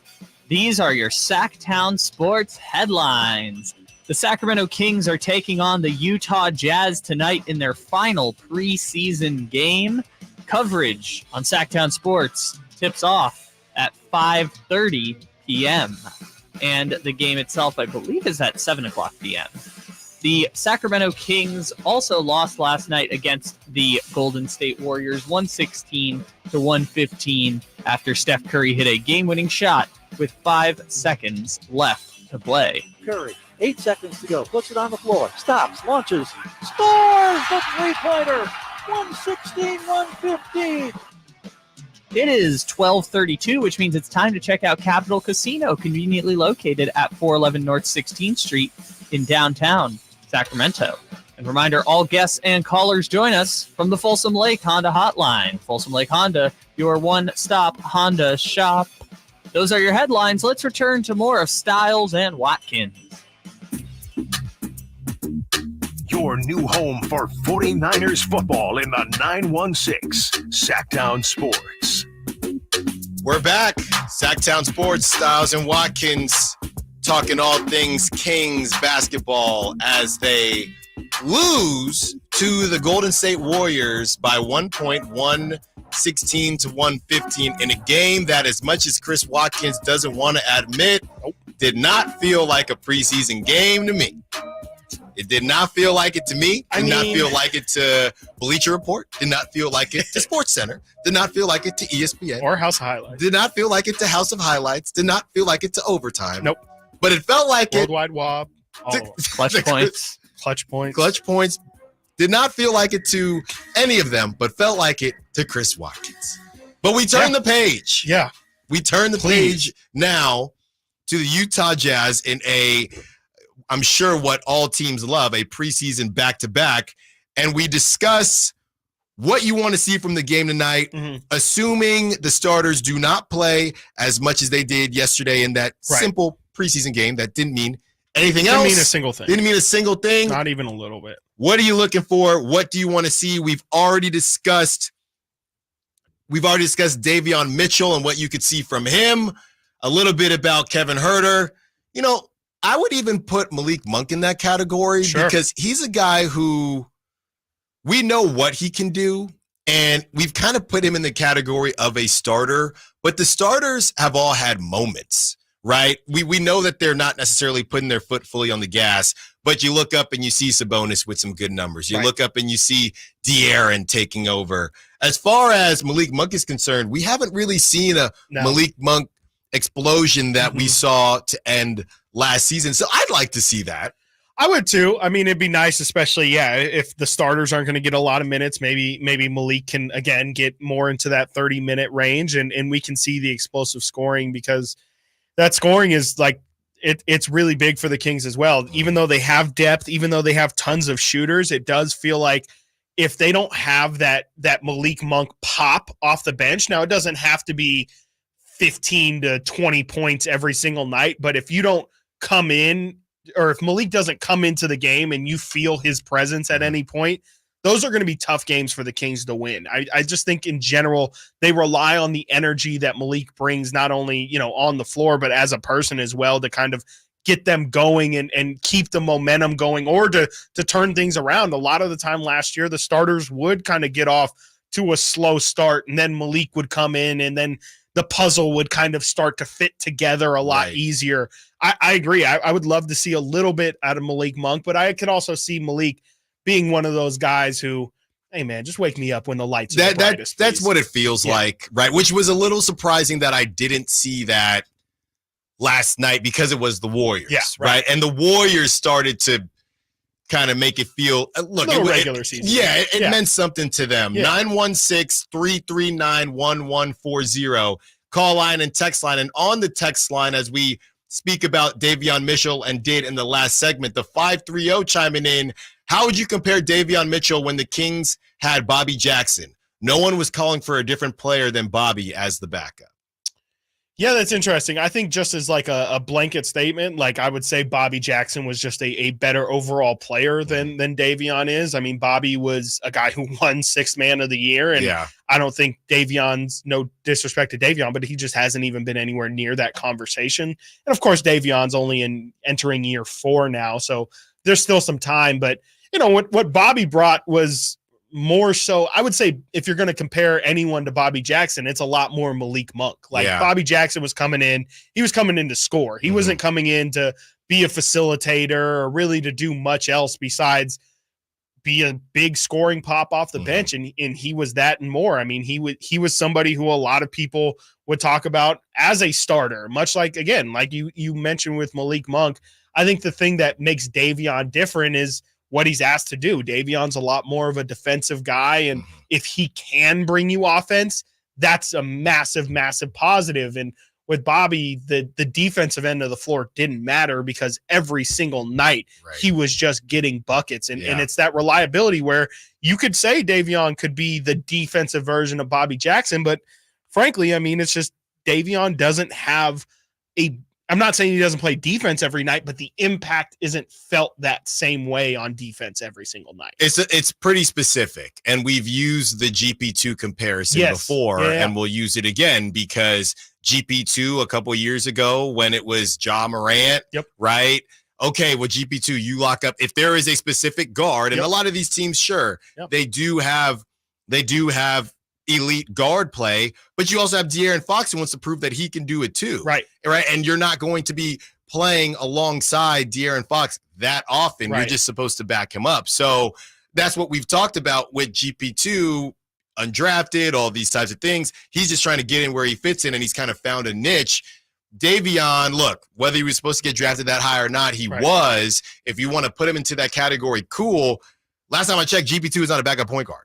You know what I mean? He's not even a guard, right? He's a small big man, and you have the smallest big man in the world, in the league, right? So you have a guy in Davion who is a guard, And when you compare him, I think the thing we should just do is compare him to other backup point guards and what they're bringing to the table. And a lot of these guys, I mean, even that we've talked about earlier in the show, you would think I might want X or Y instead of Davion. And Davion does have that ability to lock dudes down. But if there's a situation where De'Aaron Fox is not a traffic cone. No. De'Aaron Fox is respectable on defense. A lot of times it's just the effort. So if he's trying to up his game and now during the end of the game, I think that's the question.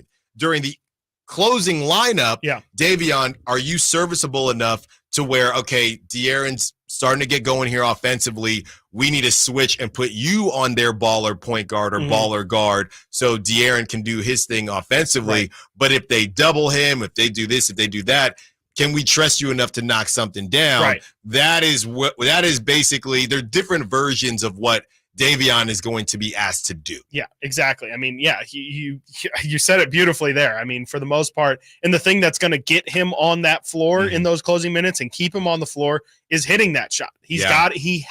That's what makes it so important. And that's why to do it too. Everything with Davion is kind of, we know what he is. It just comes down to if he can be this thing if he can just be not everyone's going to hit every single clutch three that you can, but when you shoot it, it's almost like just a human thing, something that numbers can't even really qualify. Yeah. When the shot goes up, is it one of those, like you said, where the other team is leaving him and saying, we'll live with that shot? Right. When he shoots it, are his teammates believing that that's going to go in? Is Mike Brown truly believing that shot's going to go in? I think he was yesterday because Davion was 4 or 5 from 3 leading into that shot. But if Davion's 1 of 3 in the entirety of the game and then there's 4 minutes to go, do you trust him? Like that's not something numbers can tell you. That's got to be on Mike Brown to feel, do you feel confident enough in Davion's shot? And that's why we're hyper focusing on every time Davion Mitchell shoots the ball, it's got to look good and it's got to go in for the most. I mean, obviously he can't shoot. I don't expect him to be a 45% 3-point shooter, but again, much like we're talking about with De'Aaron, can he be 38? Can he be 37% to where it feels like you're at least having a league average chance of going in, and then you're such a plus on defense? Well, and I think that is what is going to be tough for Davion because you got a Duarte now. Yes, and there's so many other options. Yeah. So that you got Colby Jones, who I wouldn't put him over Davion yet, but Duarte I think is something that you need to keep an eye on because there's only so many minutes to go around. All right, as we continue to profile this last preseason game, we've gone over a couple, but we have one, the most interesting man on the team. Some fans' favorite already. What's he going to do tonight? And what do you want to see from this Kings player? That and more when we get back. Stiles and Watkins, Sactown Sports. Check out the Golf to Go Hour with Frank LaRosa every week on Sactown Sports. Get the latest on equipment, area courses, people who play the great game, and plenty of good conversations about golf. It's the Golf to Go Hour every week with Frank LaRosa on Sactown Sports. Golf to Go is brought to you by the Hagen Oaks Golf Super Shop, America's most awarded golf facility. Nature Wood Home Furnishings, where it's all about choices and always about quality. At Ashton & Price, we get injury victims to yes. Experience, yes. Ashton & Price has been around for over 25 years. No more insurance companies? Yes. Our clients focus on getting better, and we handle all the rest. Results? Yes. We've collected over $100 million for injury victims. No fee until we win? Yes. Our clients pay nothing until we win. Ashton & Price, the best at getting to yes.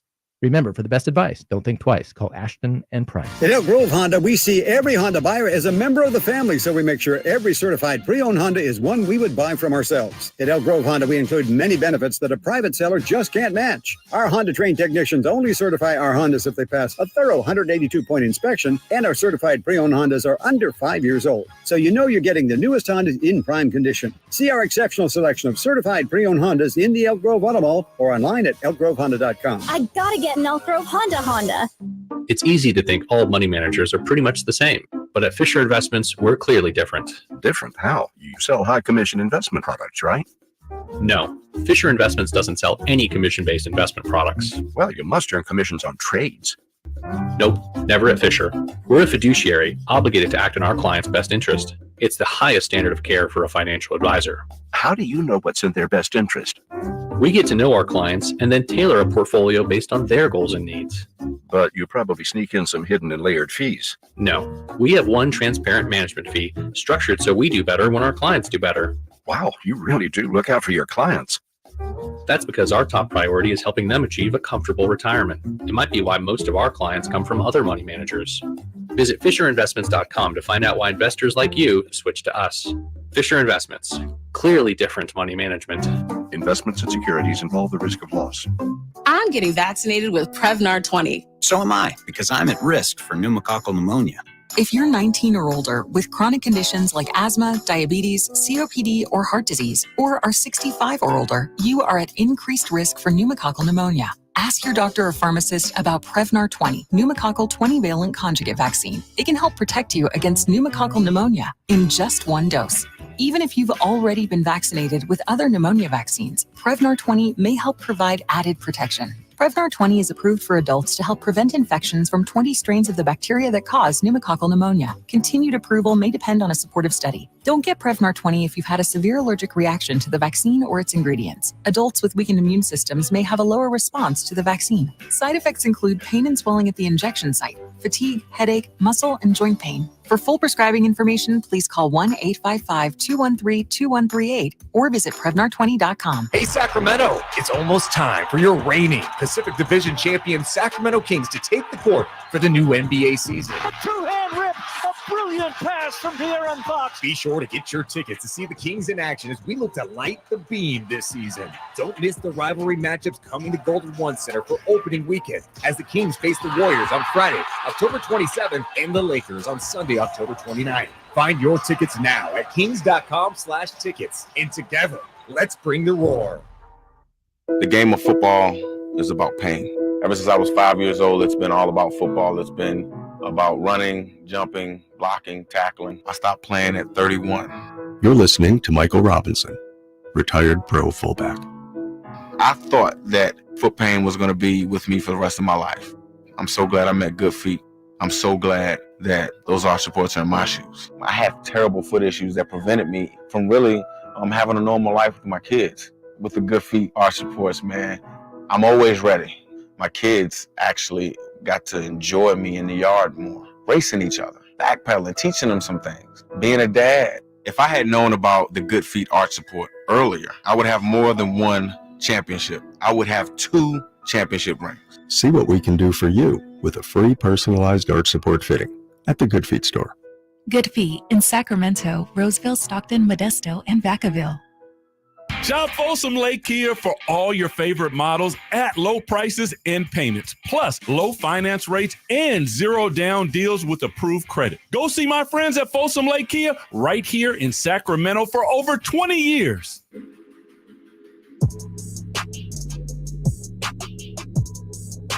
Live and local, 6 a.m. to 6 p.m., Monday through Friday. Sactown Sports. We are back, Sactown Sports, Stiles and Watkins. Preseason show number 1 of 2. We will be back with you tomorrow on a fun Friday fun day, as we get you ready today, as we do for Kings Jazz, their last preseason matchup in a back-to-back. And we discuss who you want to see go off tonight. Let's get, who needs to go off? We should call this segment Go Off King. Yes, Go Off King. Go Off King. And we're going to talk about one of the most intriguing Kings that has captivated Sacramento Kings audiences all around the globe. Yes, sir. And it's been a bit of a dud so far, no disrespect whatsoever. Sasha Vezenkov. Yeah. It's been a slow start to Sasha's preseason career so far, and should be mentioned, it is preseason, so now is the time to get these lumps out. But through 4 preseason games so far, Sasha 5.2 points, 3.8 rebounds, half an assist per game, shooting 33% from the field, 21% from 3.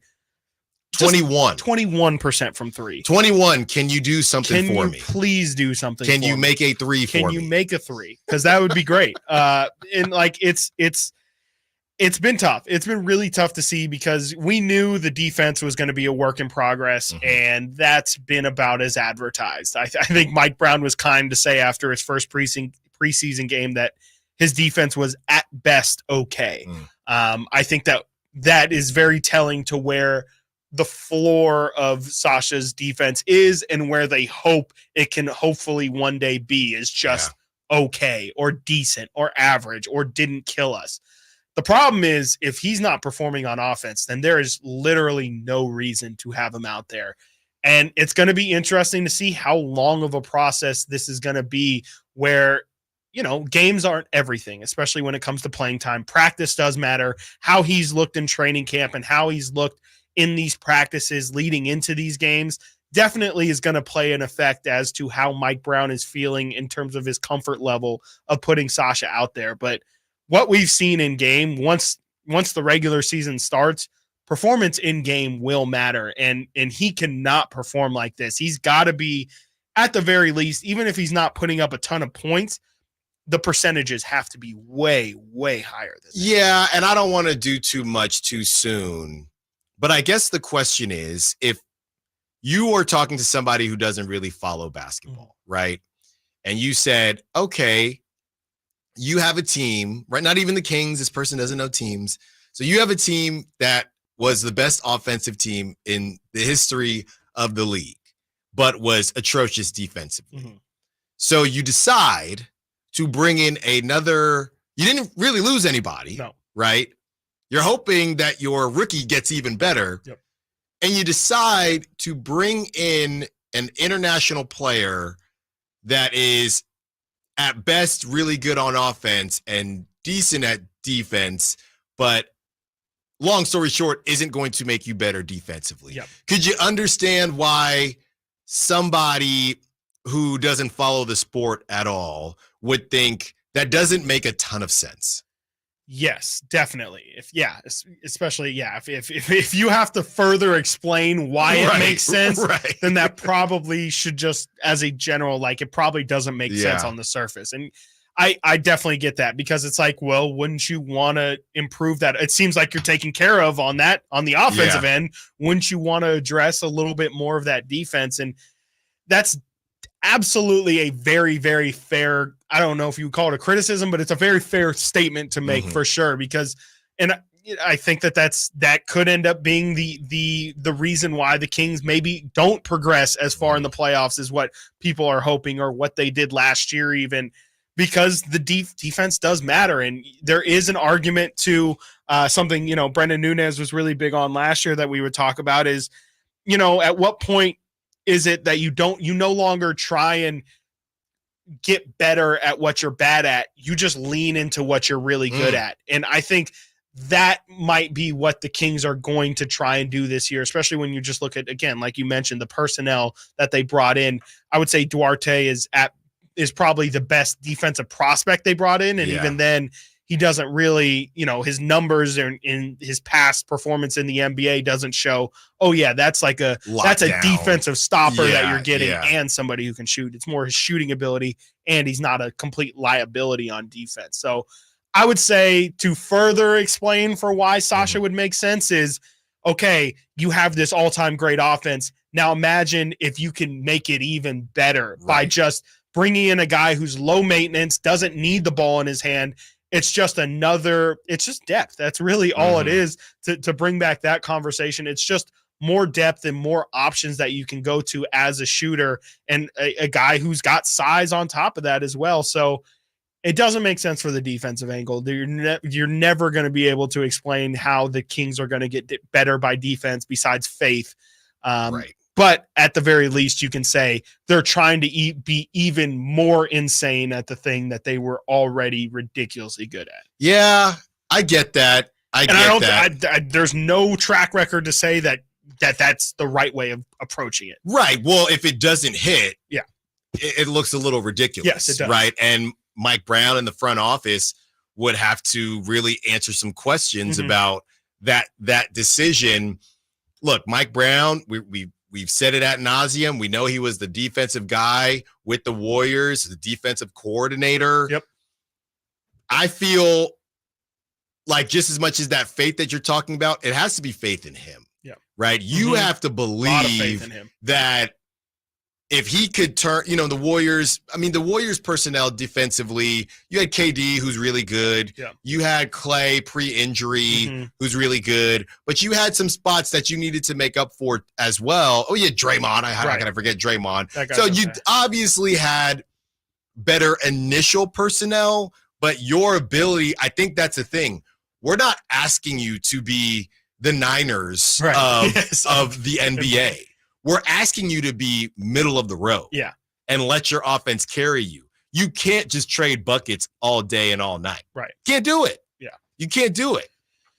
Feels like that's what they're going to try and do, though. And I mean, I don't love it. I didn't love the style of play. I don't think that it's conducive for winning the big one. I think that you're right. Like, to me, that's going to be the biggest conversation with the Kings moving forward, is just how close they can get to middle of the road defensively. No one is saying they have to set the world on fire. No one's saying they got to keep every team under 100 points.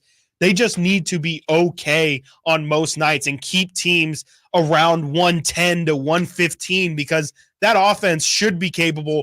They should be like the Niners on offense, where, until last week, the Niners are putting up 30 every single week. I would expect the Kings on most nights to put up anywhere near 120 points. So when you know that the game essentially it's first 1 to 120, if you can routinely hold guys under that ridiculous number, you're going to win more times than not. And that's what it's about. Again, not being great defensively, but the name of the game is just score more points than you allow the other team to score. Right. And so just play good enough defense for a quarter, a half.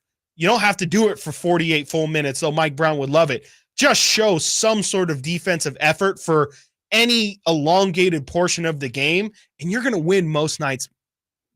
Easy. Yeah. Easy most nights. Easy, because not many other teams have that firepower, even in a Western Conference like what you're playing in, and the system that the Kings have, the young core, their ability to run and get up and down the floor, the fastest pace in the NBA. So you just got to be okay. I mean, I'm looking at my grades from back in the day, and English, I was great. And all I knew is math. If I could just be a C in math, my GPA would be okay. If I can get that to a C plus. Right. So just be, if the Kings could be me in math in high school and just be a C plus, B minus, then everything else will carry you. Yep. Everything else will carry you. Absolutely. All right. Got to get to a break. When we get back, there's one more guy. He's also Chris Watkins' favorite player on the Kings. One more guy that he also tried to trade earlier in the show. One more guy that we want to highlight for today's game, who actually is a supposed starter. So we'll talk about him, expectations for the first 10 Kings games. Then we're going to take a break to give a shout out to one of my favorite players. That and more when we get back. Stiles and Watkins, Sactown Sports. Will Kyle Shanahan and the 49ers brass go all the way this season? Could the Niners win their first Super Bowl since 1995? Join us throughout the season to hear all the games and all the analysis on Sactown Sports at SactownSports.com. All new spring deals are here at Lowe's. Start planting your garden this weekend with Bonnie 11.8-ounce vegetables. Buy 4 for $10. Plus, liven up your patios and decks with fresh blooms. Select 1.5-gallon hanging baskets or 2 for $20. Lowe's knows spring. Lowe's knows home improvement. Offers valid through 5/17. In-store only. Actual plant size and selection varies by location. While supplies last, excludes Alaska and Hawaii. If you finally decided it's time to purchase a new Mercedes-Benz, the family owners of Mercedes-Benz of Stockton are offering select vehicles like the Mercedes-Benz C and E-Class sedans and the all-electric vehicles at 3.99% APR for up to 72 months for qualified buyers. Your new Mercedes awaits you just 45 minutes from Sacramento, right off I-5. See why we make buying the finest car in the world a special event you'll never forget. Welcome to Mercedes-Benz of Stockton, mbofstockton.com. Hey, y'all. This is Bill with the Good Guys. Call Good Guys Heating and Cooling now. Tired of overpriced repairs? Call the Good Guys. Jaw-dropping quote for a new HVAC system? Call the good guys. Don't trust the other guys. Call the good guys. We offer free second opinions. Family owned and operated, always ready to serve the community. We offer the best service, best price, guaranteed. And that's no bull. Call 530-GOOD-AIR. License number 1057618. Individual rates, coverage offerings, and savings may vary, subject to terms and conditions, not available in all areas. Hey, small business owner, when's the last time you checked your workers' comp rate? For many small businesses, workers' comp insurance is one of their biggest costs, but some don't check their rate often. Did you know rates can vary? In fact, taking 3 minutes to check your rate with Pi Insurance could save you up to 30%. Just go to trypi.com, share a few details about your business, and get a quote that's customized for you with no hassle or hidden fees. We know you're busy, but spending just a few minutes to check your rate could save you money. Plus, when you sign up for pay-as-you-go billing, your premium is based on your actual payroll, not an estimate. So your workers' comp audit experience is simplified. See how much you could save with Pi Insurance. Ask your agent for Pi or get a quote at trypi.com. That's TRYPIE.com. Hey, it's Carmichael Day for my good friends at Fire Wings with some bullet points for you to remember so you can be a professional fire wing eater. Like Wings Day Wednesday, 88-cent wings each and every Wednesday. 3 flavor lineup includes 7 classic wing flavors, 7 dry rub wing flavors, 7 fusion wing flavors. It's the perfect fast casual eating establishment for the entire family. Go to firewings.com or download the app, find a location near you, order online, earn rewards. Fire Wings. Just wing it. When every shot counts, the professionals at the Hagen Oaks Player Performance Studio encourage you to try the brand new Titleist T-Series irons. Irons designed to enhance your play through control, distance, flight, forgiveness, looks, sound, and feel. With 4 T-Series models, the fitting team at Hagen Oaks will find the perfect Titleist T-Series iron for you. Call 916-808-2531 to find your fit today. Hagen Oaks Golf Super Shop, Fulton Avenue at the Cap City Freeway, or online at hagenoaks.com.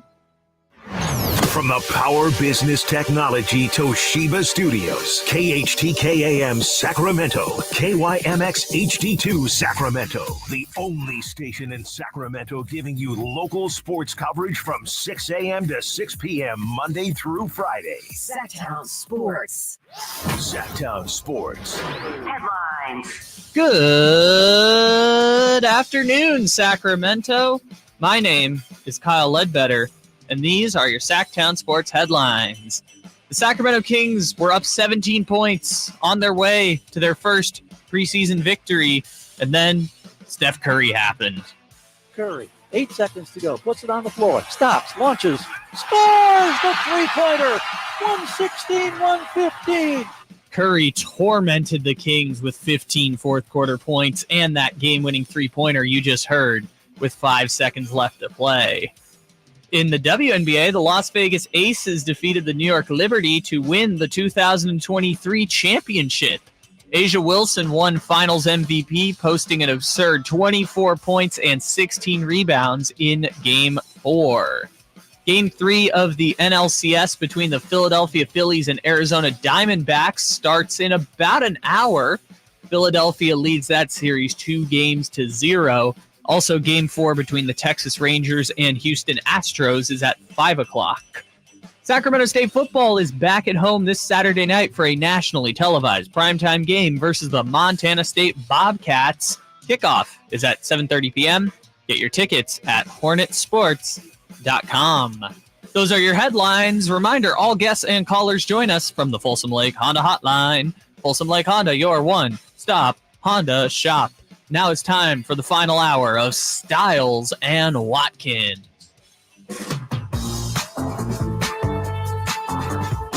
Your flagship station for the Beam Team, Sactown Sports. One more hour.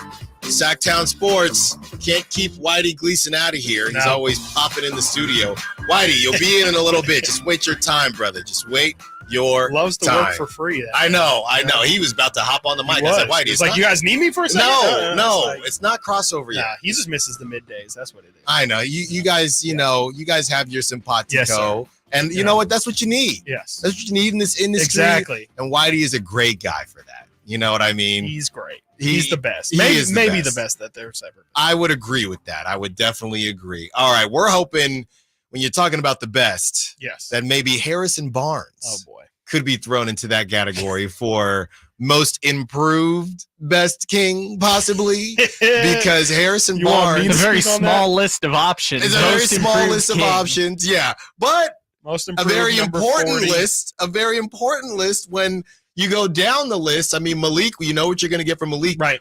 I think it's between not Herder. Herder, we just need you to be back to who you were. Be him, yeah, yes. exactly. You have Davion and Harrison Barnes, which again we've talked about, one of the most interesting careers I think in the history of basketball. So strange. I have no clue what. All the way from college or high school. Yes. Yeah. I mean, you were supposed to be the dude. Number one recruit coming out of his Yeah. class. I will never forget the amount of hype that there Yes. was for Harrison Barnes coming to North Carolina. There is a small, I mean, there's actually a big list, right? When you and I don't know, when I'm bored sometimes I'll look at high school, high all school the time, mixtape. top 100. Austin Rivers, ESPN top 100 lists Austin are my Rivers will favorite. go down as one of the best high school mixtapes Oh my I've God. ever seen. Sub-Zero? Are you kidding? He was going off. Oh my God. He was going off. So Harrison Barnes is a guy who I don't know that he ever reached his ceiling. I would is say no. Which is a crazy thought Yeah. because he is a longtime veteran in this league, an NBA champion. And above, by the end of this contract, Yeah. he'll have made $250 million in the NBA. well, he definitely got the bag. He's a bagman. Yes. I don't see. So I have a line where I have top finessers, right? And a finesser can be not just in sports. It can be in sports, but it can be in anything. If you know how to, if you work at a job and those people that work at, tech jobs or in corporate and you're not really sure what they do. Yeah. But you just know they make a lot of money, right? Yes. I mean, like finessers. Yeah, I think I'm familiar with that. Yes. With that concept. So different companies, they have their finessers and you don't know how long it's going to last. I don't know that Harrison Barnes is a full-blown finesser because I think that he is a more than serviceable basketball player. He's a starter in the league, NBA champion, but he is finesser adjacent. Yeah, I mean, he's finessed some people. He's definitely, I wouldn't say he's a finesser, but he has finesse to his game for sure. I mean, because he's definitely convinced a lot of people, whether it be the Warriors when they initially drafted him, or the Mavericks when they initially paid him, or the Kings when they initially traded for him, that he was going to be something that took that team to a level that they weren't at before. And then lo and behold, a year into it, everybody kind of figured, well, not the Warriors situation, but everybody eventually found out, okay, like it's not that, again, like you said, he's not bad. He's definitely not bad. He's a starter. We don't have many other options to go to, but man, like I kind of thought this guy would be leading us in points, like at least like a third of the time or something, I think you hit the nail on the head. He's been paid he's finessed in the sense of he's been paid for every team thinking we're going to pay him and he's going to get to that next level. Yeah. And every team has been kind of duped into thinking that. So they're not losing money, but has he been maybe slightly overpaid throughout his career? I would say always so. Slightly. Yes. I would never say like, because the conversation was like Harrison, it's just he makes $20 million per year. I mean, yeah, 20 is a lot. It's definitely more than he should, but like, again, he's still a starter. He's still better than a lot of other guys that you could throw out there. He's probably more of like 15, and I think that's around what he makes now. 18, I think he makes now, and it's like, it's about right. Just a little bit. It's not great. I mean, again, it's taxes. It's California taxes, pretty much. That's what Harrison Barnes is. It's just like he's, you gotta pay him, and that's the annoying. I shouldn't say annoying thing, but that's the frustrating thing about it is, especially when the Kings had the option this offseason of moving on from him. It's like, okay, let's explore this market a little bit. What's it look like? Okay, I don't know for certain, but I think Kyle Kuzma's better than Harrison Barnes. Let's kick the tires on. $25 million. Okay, maybe not Kyle Kuzma. Yeah. How about Jeremy Grant? He's like $32 million. Well, that was ridiculous. And then Harrison at 18 feels like a complete bargain, and that's where it's like that's how he keeps cycling along this thing of, well, he's better than not having anybody. And like, we're not going to bring in Kelly Oubre and expect him to produce like Harrison. And so at some point you just, I don't want to say you settle for him, but to an extent you kind of do. And it's like, we'll take him and he's going to be beneficial. And we love to have him because he's a fantastic locker room guy. He's a great veteran, great glue guy, but it gets back to expectation. And it feels like hopefully this year it can kind of wrap a bow on what we're talking. It feels like this year the expectations feel appropriate. And that almost leads me to, again, want more because the expectations are lowered. And I feel like no one really thinks Harrison's going to be a top 4 or 5 scorer on this team. That makes me think, okay, you're now in a position where no one's expecting you to do something. Can you surprise some people? And that's what I want to see. I want to be surprised by Harrison Barnes a lot of nights. And I hope I see it. But if he's going to play like how he has in the preseason, which I'm not going to knock him for because I got to stay consistent. But if he's going to play like how he's looked so far and continue to not be aggressive and not look like a guy who's the oldest or most veteran role player on this team besides JaVale McGee, like it's going to continue to be frustrating. And that's why I'm going to keep throwing him into trades. Like it's just, it's kind of the nature of it. I'm sorry. But then, I guess you could say, well, what is his value? I don't think him. anybody knows. You know what? I look at Harrison Barnes almost, and this is crazy that I'm even going here, and this just popped in my head. So sometimes you just got to let it fly. Let it fly. I've been Preseason there. reps. Yep. Preseason reps. Yeah. Is Harrison Barnes Jimmy Garoppolo? See, so I say he's Kirk Cousins, which you could say Jimmy Garoppolo is a different version of Kirk Cousins. Because, there's internet memes of like Daniel Jones is running Kirk Cousins and Jimmy Garoppolo is handsome Kirk Cousins. Right. I like to say the NBA has a lot of different Harrison Barnes where it's like Andrew Wiggins is like young Harrison or like athletic Harrison Barnes, and Tobias Harris is tall Harrison Barnes. And there's just tons of different guys. Like they just kind of exist in that.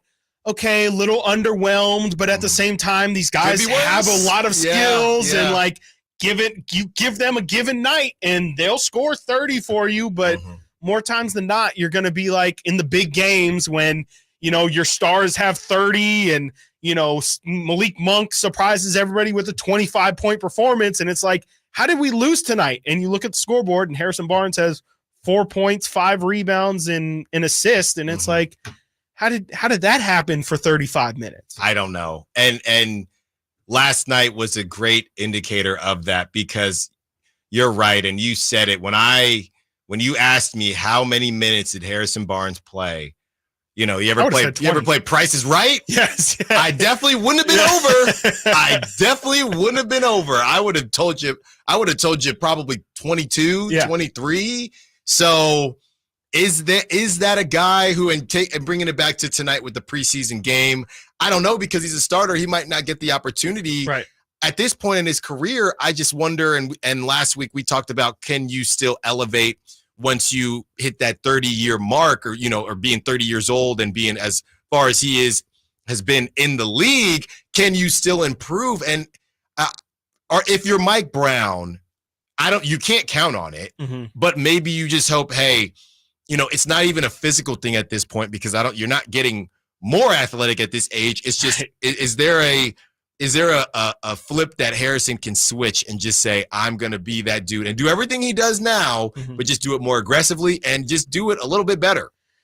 I hope so. I really hope so, because it's not even like to take this past 10 minutes and completely erase it. Like Harrison does do things that are incredibly helpful for this team. Sure. And it's not always he has to score 16 points. There are nights where the Kings, you look at their personnel, they don't have guys to throw on Paul George, Giannis, and LeBron and those guys. That's what Harrison's asked to do, and that's why sometimes you do have to give him the benefit of the doubt on the offensive end because of doing the dirty work on the defensive end and making sure, again, he's a really good glue guy, never going to overstep his boundary, but it's got to be frustrating as a coach to not really know what you're going to get from that guy and to not know, like, should we bring him off at what point is it that you look to bring him off the bench? Like, do you just go for somebody who you just know? Because Harrison, if he's going to be bottom floor. If his floor isn't that low, if that makes sense, if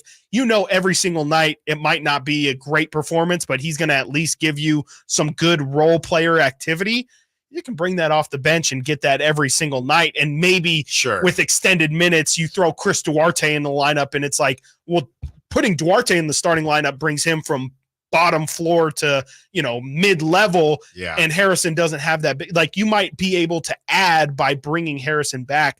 I don't know. It's got to be really frustrating as a coach to try and figure that out, but I think it just comes down to, like you said, I think Mike Brown might need to have a conversation with Harrison and say, I need you to do everything you do, but also you need to have a bit of an ego. And I think some of that plays into this as well, that Harrison is almost how about this for hot take culture? Harrison Barnes is too good of a teammate. Like, I think he seriously is too okay with other people getting things done, and he doesn't have enough of an ego to say, it's my time to put. I'm Harrison Barnes, guy who at one point, had all these skills in high school, and people thought I was going to be this big old thing. I still have some game myself that I got to show. Is it too late for that, though? I don't see why it would be, because to me, it seems more like a mental thing than he's not capable of doing these things. Because that's almost what makes it more frustrating as well, is you see it. You see, like, I keep saying this last year as well, there isn't a thing on the basketball floor that Harrison Barnes cannot do. No. Tell me one thing Harrison Barnes is actively, besides passing the ball, like, he's not a great playmaker. What is he bad at? What spot can he not get to? What spot can he not hit a shot from on the floor? I don't think there is one. And that's what's so frustrating, is you can do just about everything, but more times than not, you end up doing a little bit of nothing. Right. It's the jack of all trades, kind of master of none situation. So if I'm Mike Brown, hey, man, we didn't win it last year. We played well, but if we're going to level up, you're going to be a big part of it. And he's a name that you don't hear about a lot. And that's why. And there's a reason for that, and that's a problem. So we need to find a way to kind of morph that and transform that into a different situation, because we need you, buddy, if we're going to get this thing done. A lot of the time when Harrison plays well, the Kings play well. Exactly. It's really that simple. Exactly. We're up against it. You can tell why this is Chris's favorite Kings fan. We're trying to blow the break here, but got to get to a break. When we get back, we're going to take a trip around the NBA. And, Chris is nice enough to let me talk about one of my favorite players, and we'll talk about other teams in the league and what they're doing as well. All that and more when we get back. Stiles and Watkins, Sactown Sports. Trying to find out where to catch your favorite team's games? Are you a fan of the Kings, Niners, and the NFL? Well, Sactown Sports has you covered. Touchdown! San Francisco! It's all on his shoulders. Cox rocks. He fires for the win. He's got the triple. Catch all your Kings, Niners, and NFL games all year long on Sactown Sports and SactownSports.com. Igor, my faithful companion, it is time to prepare for the night. The shadows grow long, and the creatures of the night stir with excitement. Yes, Master Dracula. What do you require of me? I need you to fire up the hearse. Elk Grove Kia is having a Halloween sale that is to die for. We're going to upgrade you a new car worthy of the Prince of Darkness. I'm so excited. It is making my blood shiver. But Master, with your credit history, aren't you worried you're going to get turned down? Igor, shut up. Elk Grove Kia's finance department has over 100 years of experience. They can even get me approved, even with my troubled past. And Elk Grove Kia's exclusive 20-year, 200,000-mile warranty on all new Kias, it's almost like having an immortal car. Elk Grove Kia's Halloween sale is so good, it's scaring the competition. In fact, it's so scary, we can't even advertise the pricing. So whether you're in need of a new or used car, make your way to Elk Grove Kia in the Elk Grove Auto Mall, or visit us at elkgrovekia.com. Your home for Kings basketball for over 25 seasons. Sactown Sports. We are back. Didn't know if I want to let that drop or not. There you go. Gotta let it drop sometimes. Gotta let it drop. Allen Stiles, Chris Watkins.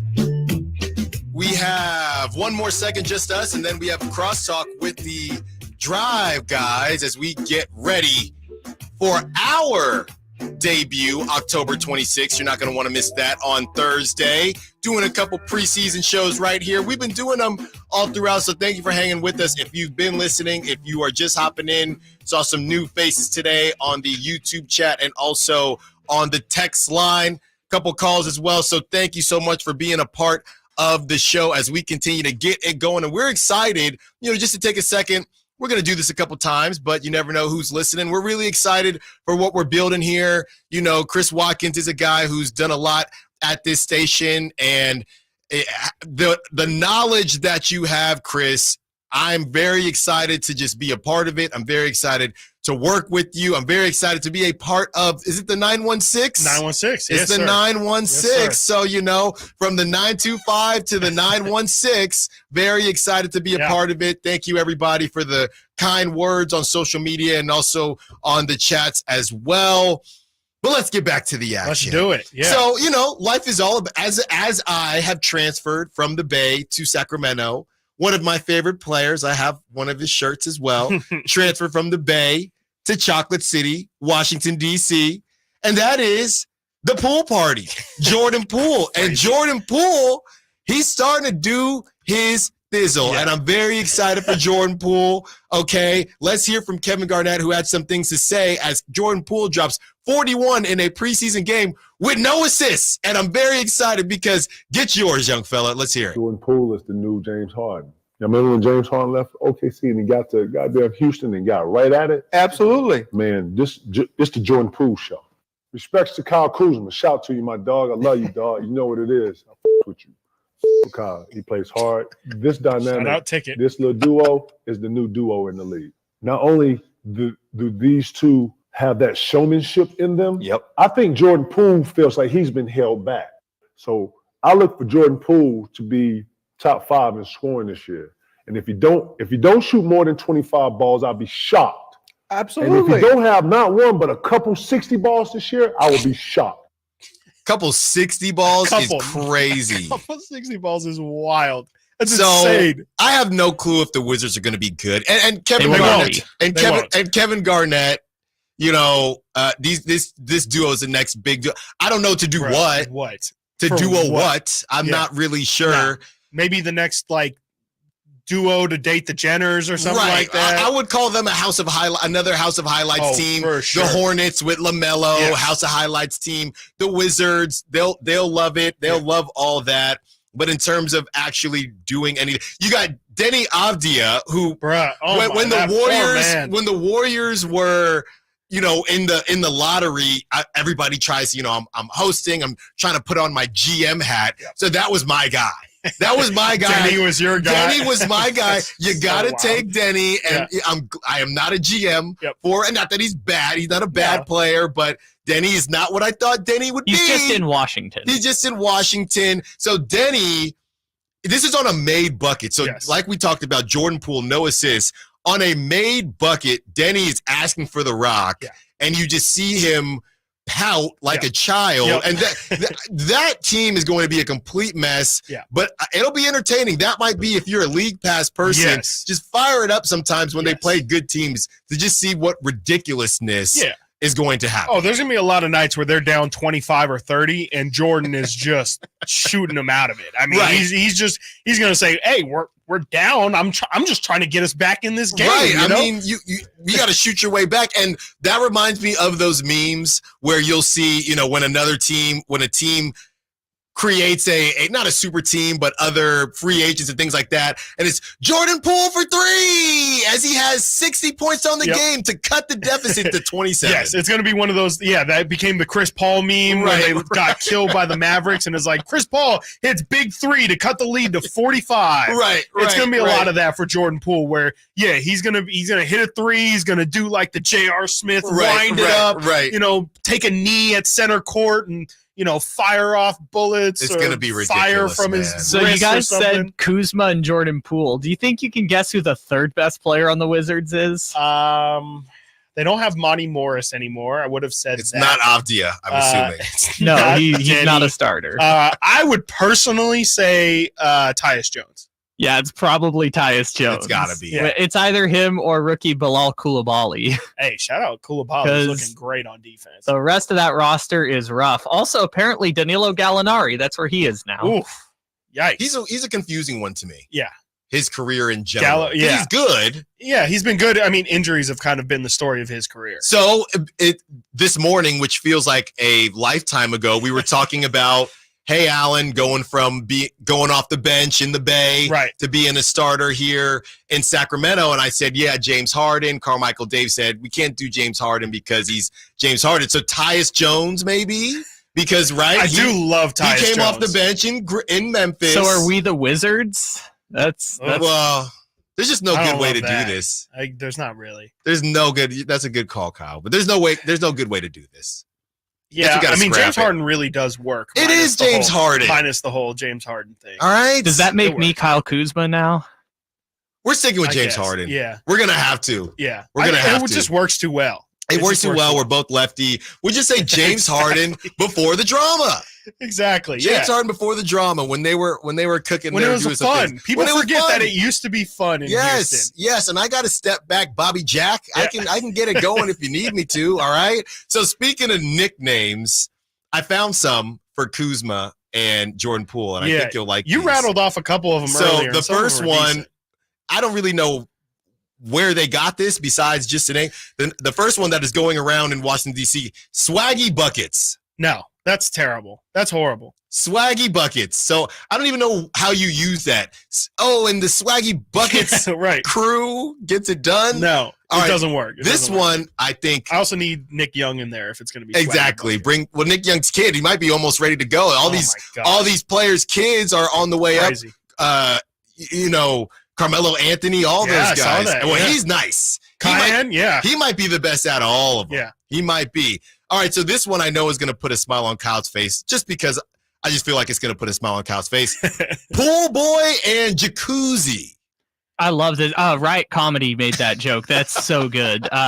Their Instagram account does this joke. It's so good. Yes. Pool Love boy that. and That's pretty jacuzzi. great. That's pretty great because also obviously the Pool works, like the Yeah. Pool last name, but also like Jordan Poole does give major Pool boy vibes where it's Yes. like that's the guy Yes. where it's like he's got no shirt on. exactly Cleaning the pool. Yeah. It's not even hot He's out. trying to get at your wife. Yes. and it's like, bro, what? Yeah. What are we doing No, here? Exactly. Pool boy works. We need a perfect. different. Yeah, we need somebody. I'll clean it myself. It I'll took me an learn. embarrassing amount of time to figure out the jacuzzi part of that. Well, I think I even asked. I was You like, the asked me, jacuzzi, yeah. like, and I I don't said, get- I just said jacuzzi. yeah, Jacuzzi. That's part's a little bit of a stretch, but it works. It works too well I don't know. for me to Call throw them a the wrinkle in Wavy it. Brothers or something like Yeah. that. I don't know. I don't like either. If you got Kelly Oubre is supposed to be Tsunami Poppy. Tsunami Poppy. Maybe if they can get Oubre back in DC, you can have like a nice. It's a mess. It's a mess. Oubre. I don't even. Where did Tsunami Oubre end pool. up? He's in Philly. yeah. Yeah, Philly. Which is That's actually right. I actually kind of like that fit for him. Yeah, he's another guy. Crazy potential. Yes. Is he a Harrison Barnes? Not He's really. good looking, Harrison Barnes. He's super. He's wavy swaggy Harrison Harrison Barnes. Barnes or something.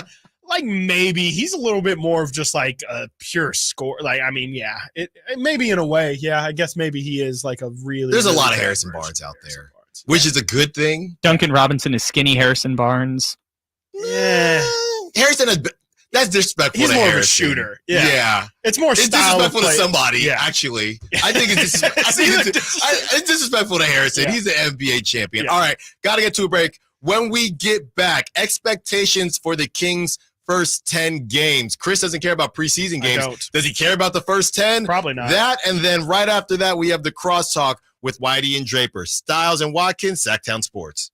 Can the Niners build off their NFC Championship appearance from last season? How will the quarterbacks perform throughout the year? Birdie back, now going to throw for the end zone, wide open, Brandon Ayuk is on fire! Will the defense lead this squad again? Intercepted, ball got tipped up and taken by Fred Warner. Get all your 49er coverage throughout the NFL season on Sactown Sports and SactownSports.com. It's the model year-end sales event at Acura of Stockton. Elevate your driving experience with a vehicle that's built to impress. Lease a new Acura RDX or MDX. Acura of Stockton has a great selection of new Acuras and customer service that will exceed your expectations.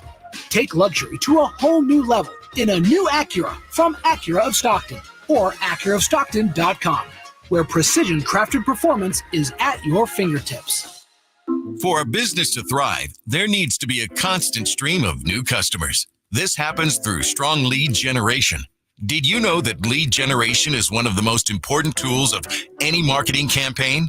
Let us help you identify your target audience and market your products and services to them. To get started today, contact aimyourdigital.com. That's aimyourdigital.com and start seeing results today. Let's head out. The theater's about to close. Wait, what does that sign say? Warning, watch your step? No, next to it. If you are 60 or older, you may be at increased risk of serious consequences from RSV, respiratory syncytial virus, compared to adults younger than 60. I didn't know that. Not all dangers come with warning labels. Talk to your pharmacist or doctor about getting vaccinated against RSV today. RSV vaccines, including Pfizer's, are available. Learn more at bewareofrsv.com. Brought to you by Pfizer. It's time to trade in and trade up at Northern California's #1 Honda dealer, Stockton Honda. Whether you're shopping new or pre-owned, Stockton Honda has the selection and savings. Plus, get top dollar for your trade. Come in today or go to StocktonHonda.com. It's all a click away. Anytime, anywhere, it's all here.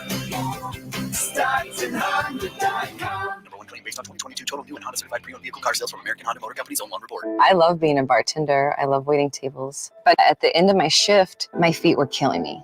And so I had to pretend like I was having a good time. And really, I couldn't wait to sit down. But it wasn't just my feet. It was also my knees were achy. A lot of neck pain too. I was in so much pain. I kind of lost hope, really. And then I saw the Good Feet store, and that's when everything changed. For over 20 years, we've helped people like Kristen enjoy their work again without their feet getting in the way.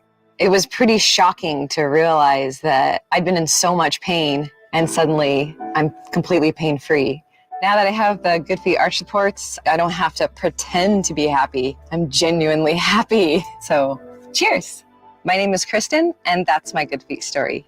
See what we can do for you with a free personalized arch support fitting at the Good Feet store. Good Feet in Sacramento, Roseville, Stockton, Modesto, and Vacaville. Sactown Sports. Headlines. Good afternoon, Sacramento. My name is Kyle Ledbetter, and these are your Sactown Sports headlines. The Sacramento Kings take on the Utah Jazz tonight in their final preseason game. Coverage here begins at 5:30 p.m. right here on Sactown Sports 1140. In baseball, the Philadelphia Phillies and Arizona Diamondbacks are going to be playing Game 3 of the NLCS starting in about a half an hour here. Also, the Texas Rangers and Houston Astros will be playing Game 4 of the ALCS at 5 o'clock p.m. Sacramento State football is back at home this Saturday night for a nationally televised primetime game versus the Montana State Bobcats. Kickoff at 7:30 p.m. Get your tickets at hornetsports.com. It is 1:32, which means it's time to check out Capital Casino, conveniently located at 411 North 16th Street in downtown Sacramento. Those are your headlines. It's time for the final half hour of Stiles and Watkins here on Sactown Sports.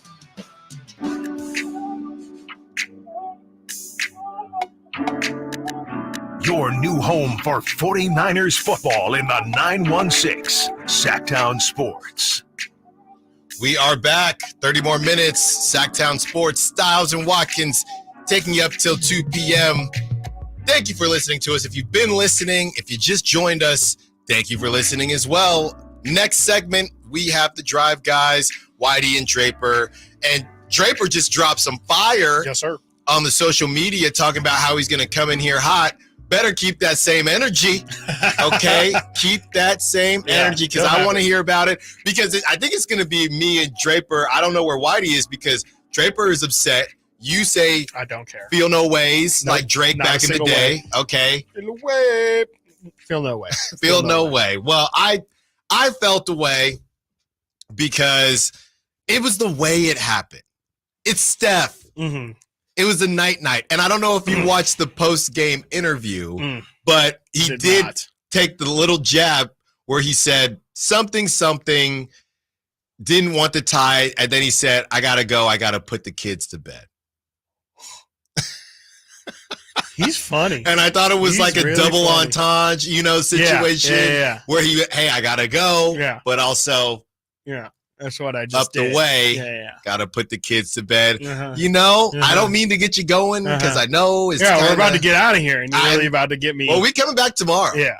We come back tomorrow, and I don't know how much we're going to have to talk about in terms of the Jazz because we are not positive of who is all going to play. Yeah, I just don't believe Mike Brown. Now, look, we want to talk about tomorrow. I want to come in and talk about how Vezenkov finally showed some promise, right? Yep. Tomorrow, I want to talk about Davion Mitchell cooking off the dribble. Tomorrow, I want to talk about Colby Jones or something. Jones. Continuing. Tomorrow, I want to talk about, I don't know, dare I say, if he plays a Harrison Barnes. I want to talk about what we've been waiting to see. I want some guys to do some different things. I don't want to talk about JaVale McGee on the offensive end. I don't want to talk about Keegan Murray. I don't want to talk about De'Aaron Fox. I want to talk about Kevin Huerter. I need Kevin Huerter to go back and turn back the clock and go back to his Atlanta days when they would call him Kevon Huerter. I need Kevon Huerter to show up. Yes. That's what I need. So that's what we're looking for. Now looking forward to the regular season and the Kings once the games actually matter and the expectations for the first couple games. I know you've talked about the Kings getting off to slow starts, things like that. Okay, so obviously, I mean, the Kings, it starts out hot. You got the Jazz, which, dare I say, is a must-win. It's the Jazz. I mean, I feel like anytime you play a non-Pacific Division team, it's crazy. A must-win. That's a crazy thing to say, but it honestly, I think it is a good conversation point because truly, like, you do need to pick up those games when you're not playing those teams that are the quote-unquote elite teams, more specifically in the Western Conference. You've got to pick up as many wins as you can against those Jazz, against those Rockets, against those Blazers, against those Spurs. You need to win. You can't lose more than like 4 or 5 of those games if you want to. And they better be off a back-to-back. Yes, absolutely. You better have some legitimate excuses for losing those games. Yes. So I mean, in a weird way, it's not a must win, but definitely in terms of setting yourself up on the right foot and in the long, 1,000-foot or whatever, 1,000 meters, whatever. I don't know whatever.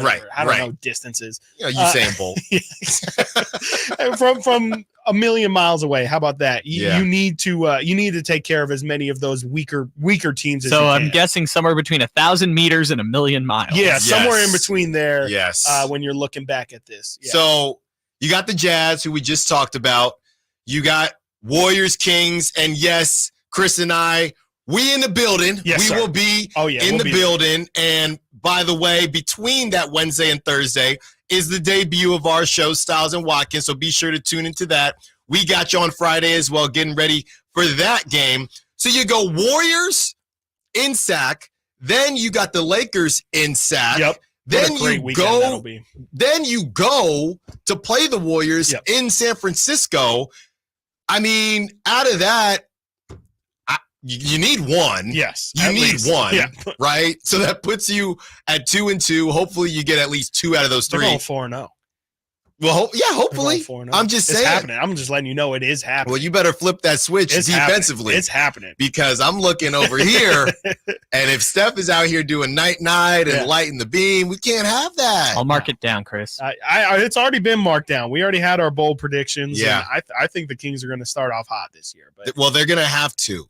So then after that, you get a little break. Yeah. Okay, because Rockets, the weird back-to-back that they do against Rockets, I'm going to need both of those. Need them. I'm going to need a McDouble. Yes. Okay, extra cheese, a little bit of fries. I need both of those.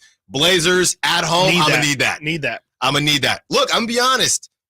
Thunder? That's a test. That is. Because the Thunder are going to come in to that game being like, we're trying to be you guys. Like, we want to be you guys of last year. And the good way of making that mark is to head-to-head beat y'all and say, no, we're better than you guys. Right. And we need to show that not only to the rest of the NBA, but we need to show it to ourselves as well. That's a trap game in a way, because it's one of those games where the Kings are in a different spot now that you have expectations, right. and teams are looking at you, and people, they might still be a little underrated, the Kings, but a lot of people do believe that the Kings can make some legitimate noise.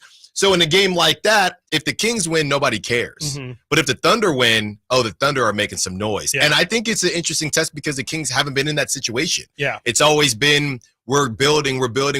You're somewhat established now. So those are the games where, real contenders, nobody's going to talk about the Kings beating the Thunder, or the Thunder is still a step away.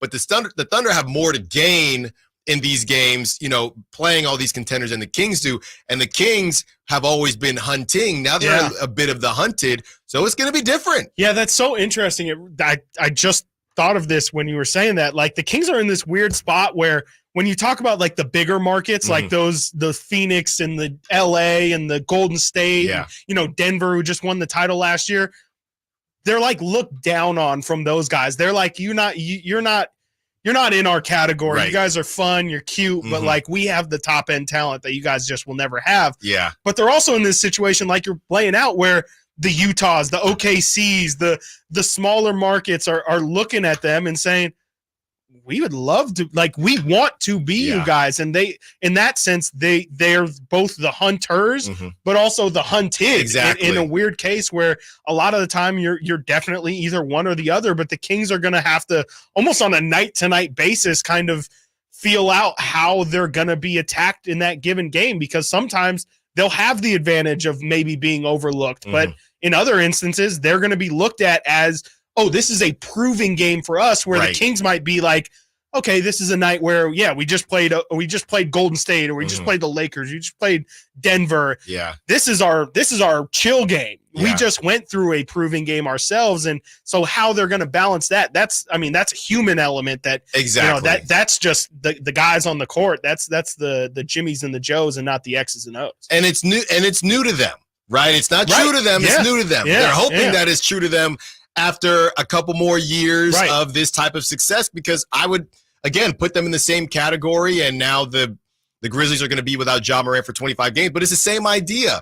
Smaller market, getting it from the mud, drafted guys, trades, things like that.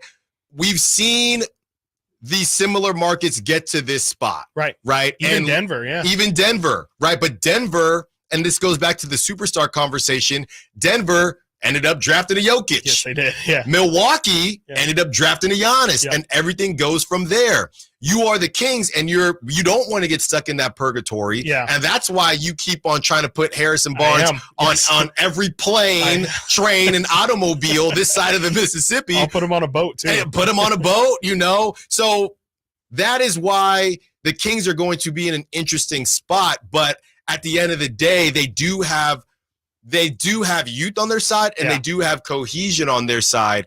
If they're able to get what we think they can from Keegan, and maybe Vezenkov starts to figure it out a little bit, and if you have, every team deals with so many ifs, right? It doesn't matter who you are, but I would say the Kings are in that position to where if their ifs all hit, they could pull it off. Yes. They could pull it off. It's a lot of ifs to pull off, but they could do it.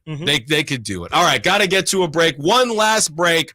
When we come back, it'll be Draper, who had a lot to say on social media. We want to hear from him, and our guy, Whitey. Yes, the Drive guys will be joining us when we get back. Stiles and Watkins, Sactown Sports. Check out the Golf to Go Hour with Frank LaRosa every week on Sactown Sports. Get the latest on equipment, area courses, people who play the great game, and plenty of good conversations about golf. It's the Golf to Go Hour every week with Frank LaRosa on Sactown Sports. Golf to Go is brought to you by the Hagen Oaks Golf Super Shop, America's most awarded golf facility. Naturewood Home Furnishings, where it's all about choices and always about quality. I'm Dr. Stork. Eggs are a staple in our diets, and there's only one egg with more delicious farm fresh taste plus superior nutrition. Eggland's Best. With more vitamins, including 6 times more vitamin D and 10 times more vitamin E, plus 25% less saturated fat than ordinary eggs. Available in so many delicious varieties. Classic, cage-free, and organic. Eggland's Best. Better taste, better nutrition, better eggs. Yeah, I'm so stressed. Our business is growing. We've got people all over now. What is that? Meditation? I'm recommending the Uma cloud phone system with auto attendant and more than 50 features. Uma? Yep, switching to Uma is a cinch. Just $24.95 per month per user, plus taxes and fees. Uma. Now you're feeling it. Find small business calm at Uma.com/radio. That's OOMA.com/radio. Quick Quack Car Wash is a proud partner of the Sacramento Kings and can't wait for the upcoming season.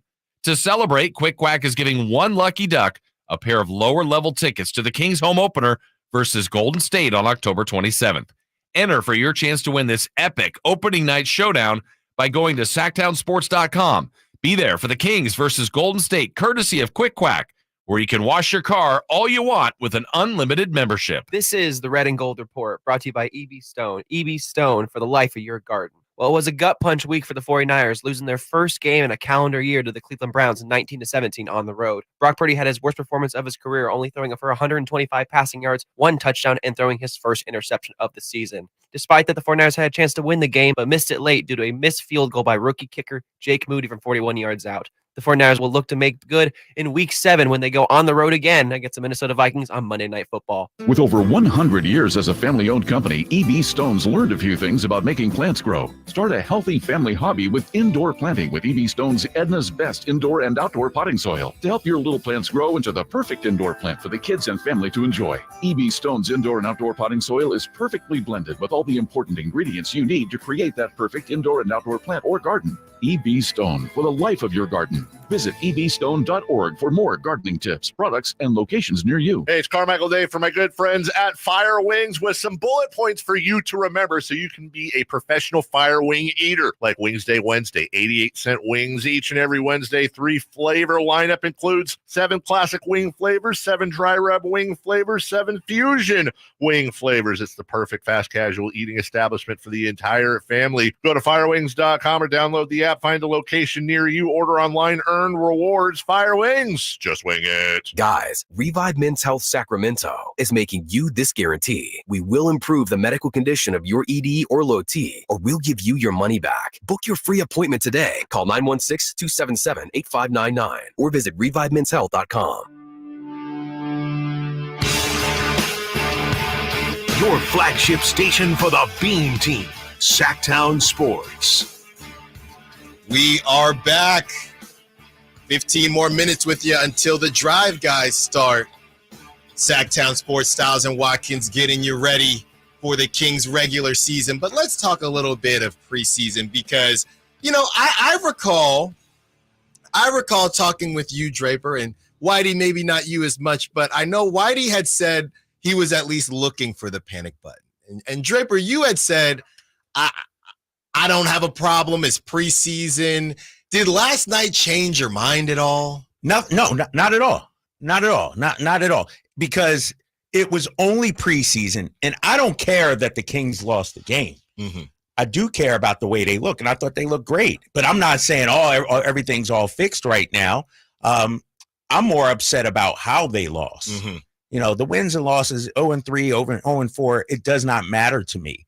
It matters to me that they lost to that team. Mm-hmm. Now, that's what keeps me up at night. Yeah. You know, if you lose tonight to Utah, you know what? All right, I don't care.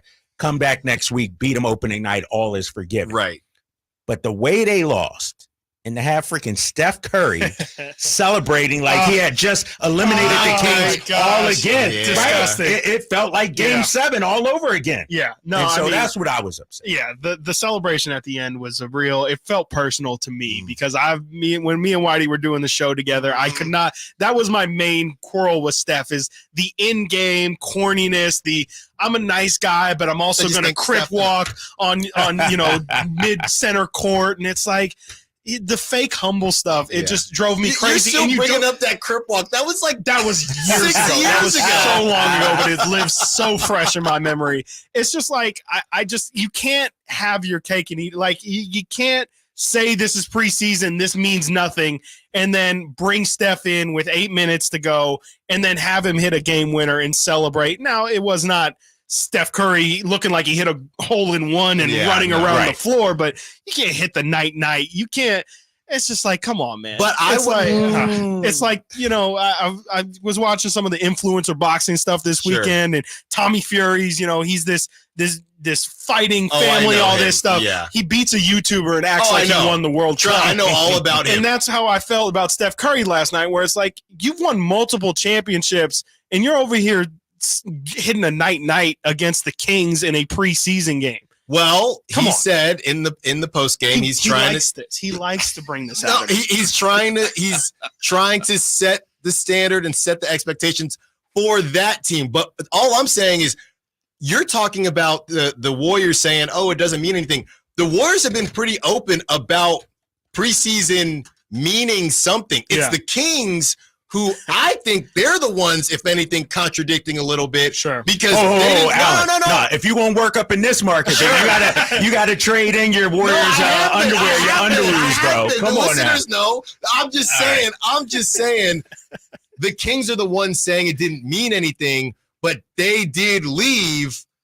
They brought their guys in too. That's all I'm saying. That came in. Everybody was trying to win that game. And today it doesn't matter, but everybody was trying to win that game. That's what made it fun and ultimately, frustrating. I just want to say, Draper, I got my little daughter. We ordered the Bean Baby shirt. Did you? Okay, so we're good. All right, we're good here. You got to be all in now, I'm big all fella. in. I'm just saying because when they were up, they were up 17, they were up 12, up 18. Yeah. They could have called off the Dogs.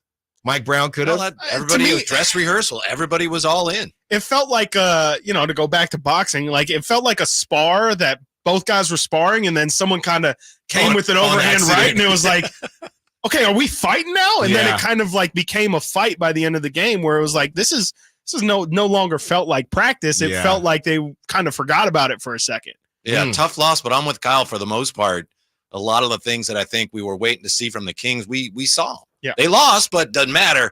And there's still some issues defensively and so on. And some of these will be issues all year. But last night, you mentioned that last time we talked, I'd said I was looking for the panic button. Last night, there was a sense of relief. Like, okay, there they are. Mm-hmm. That's a team we saw last year. Sure. Yeah.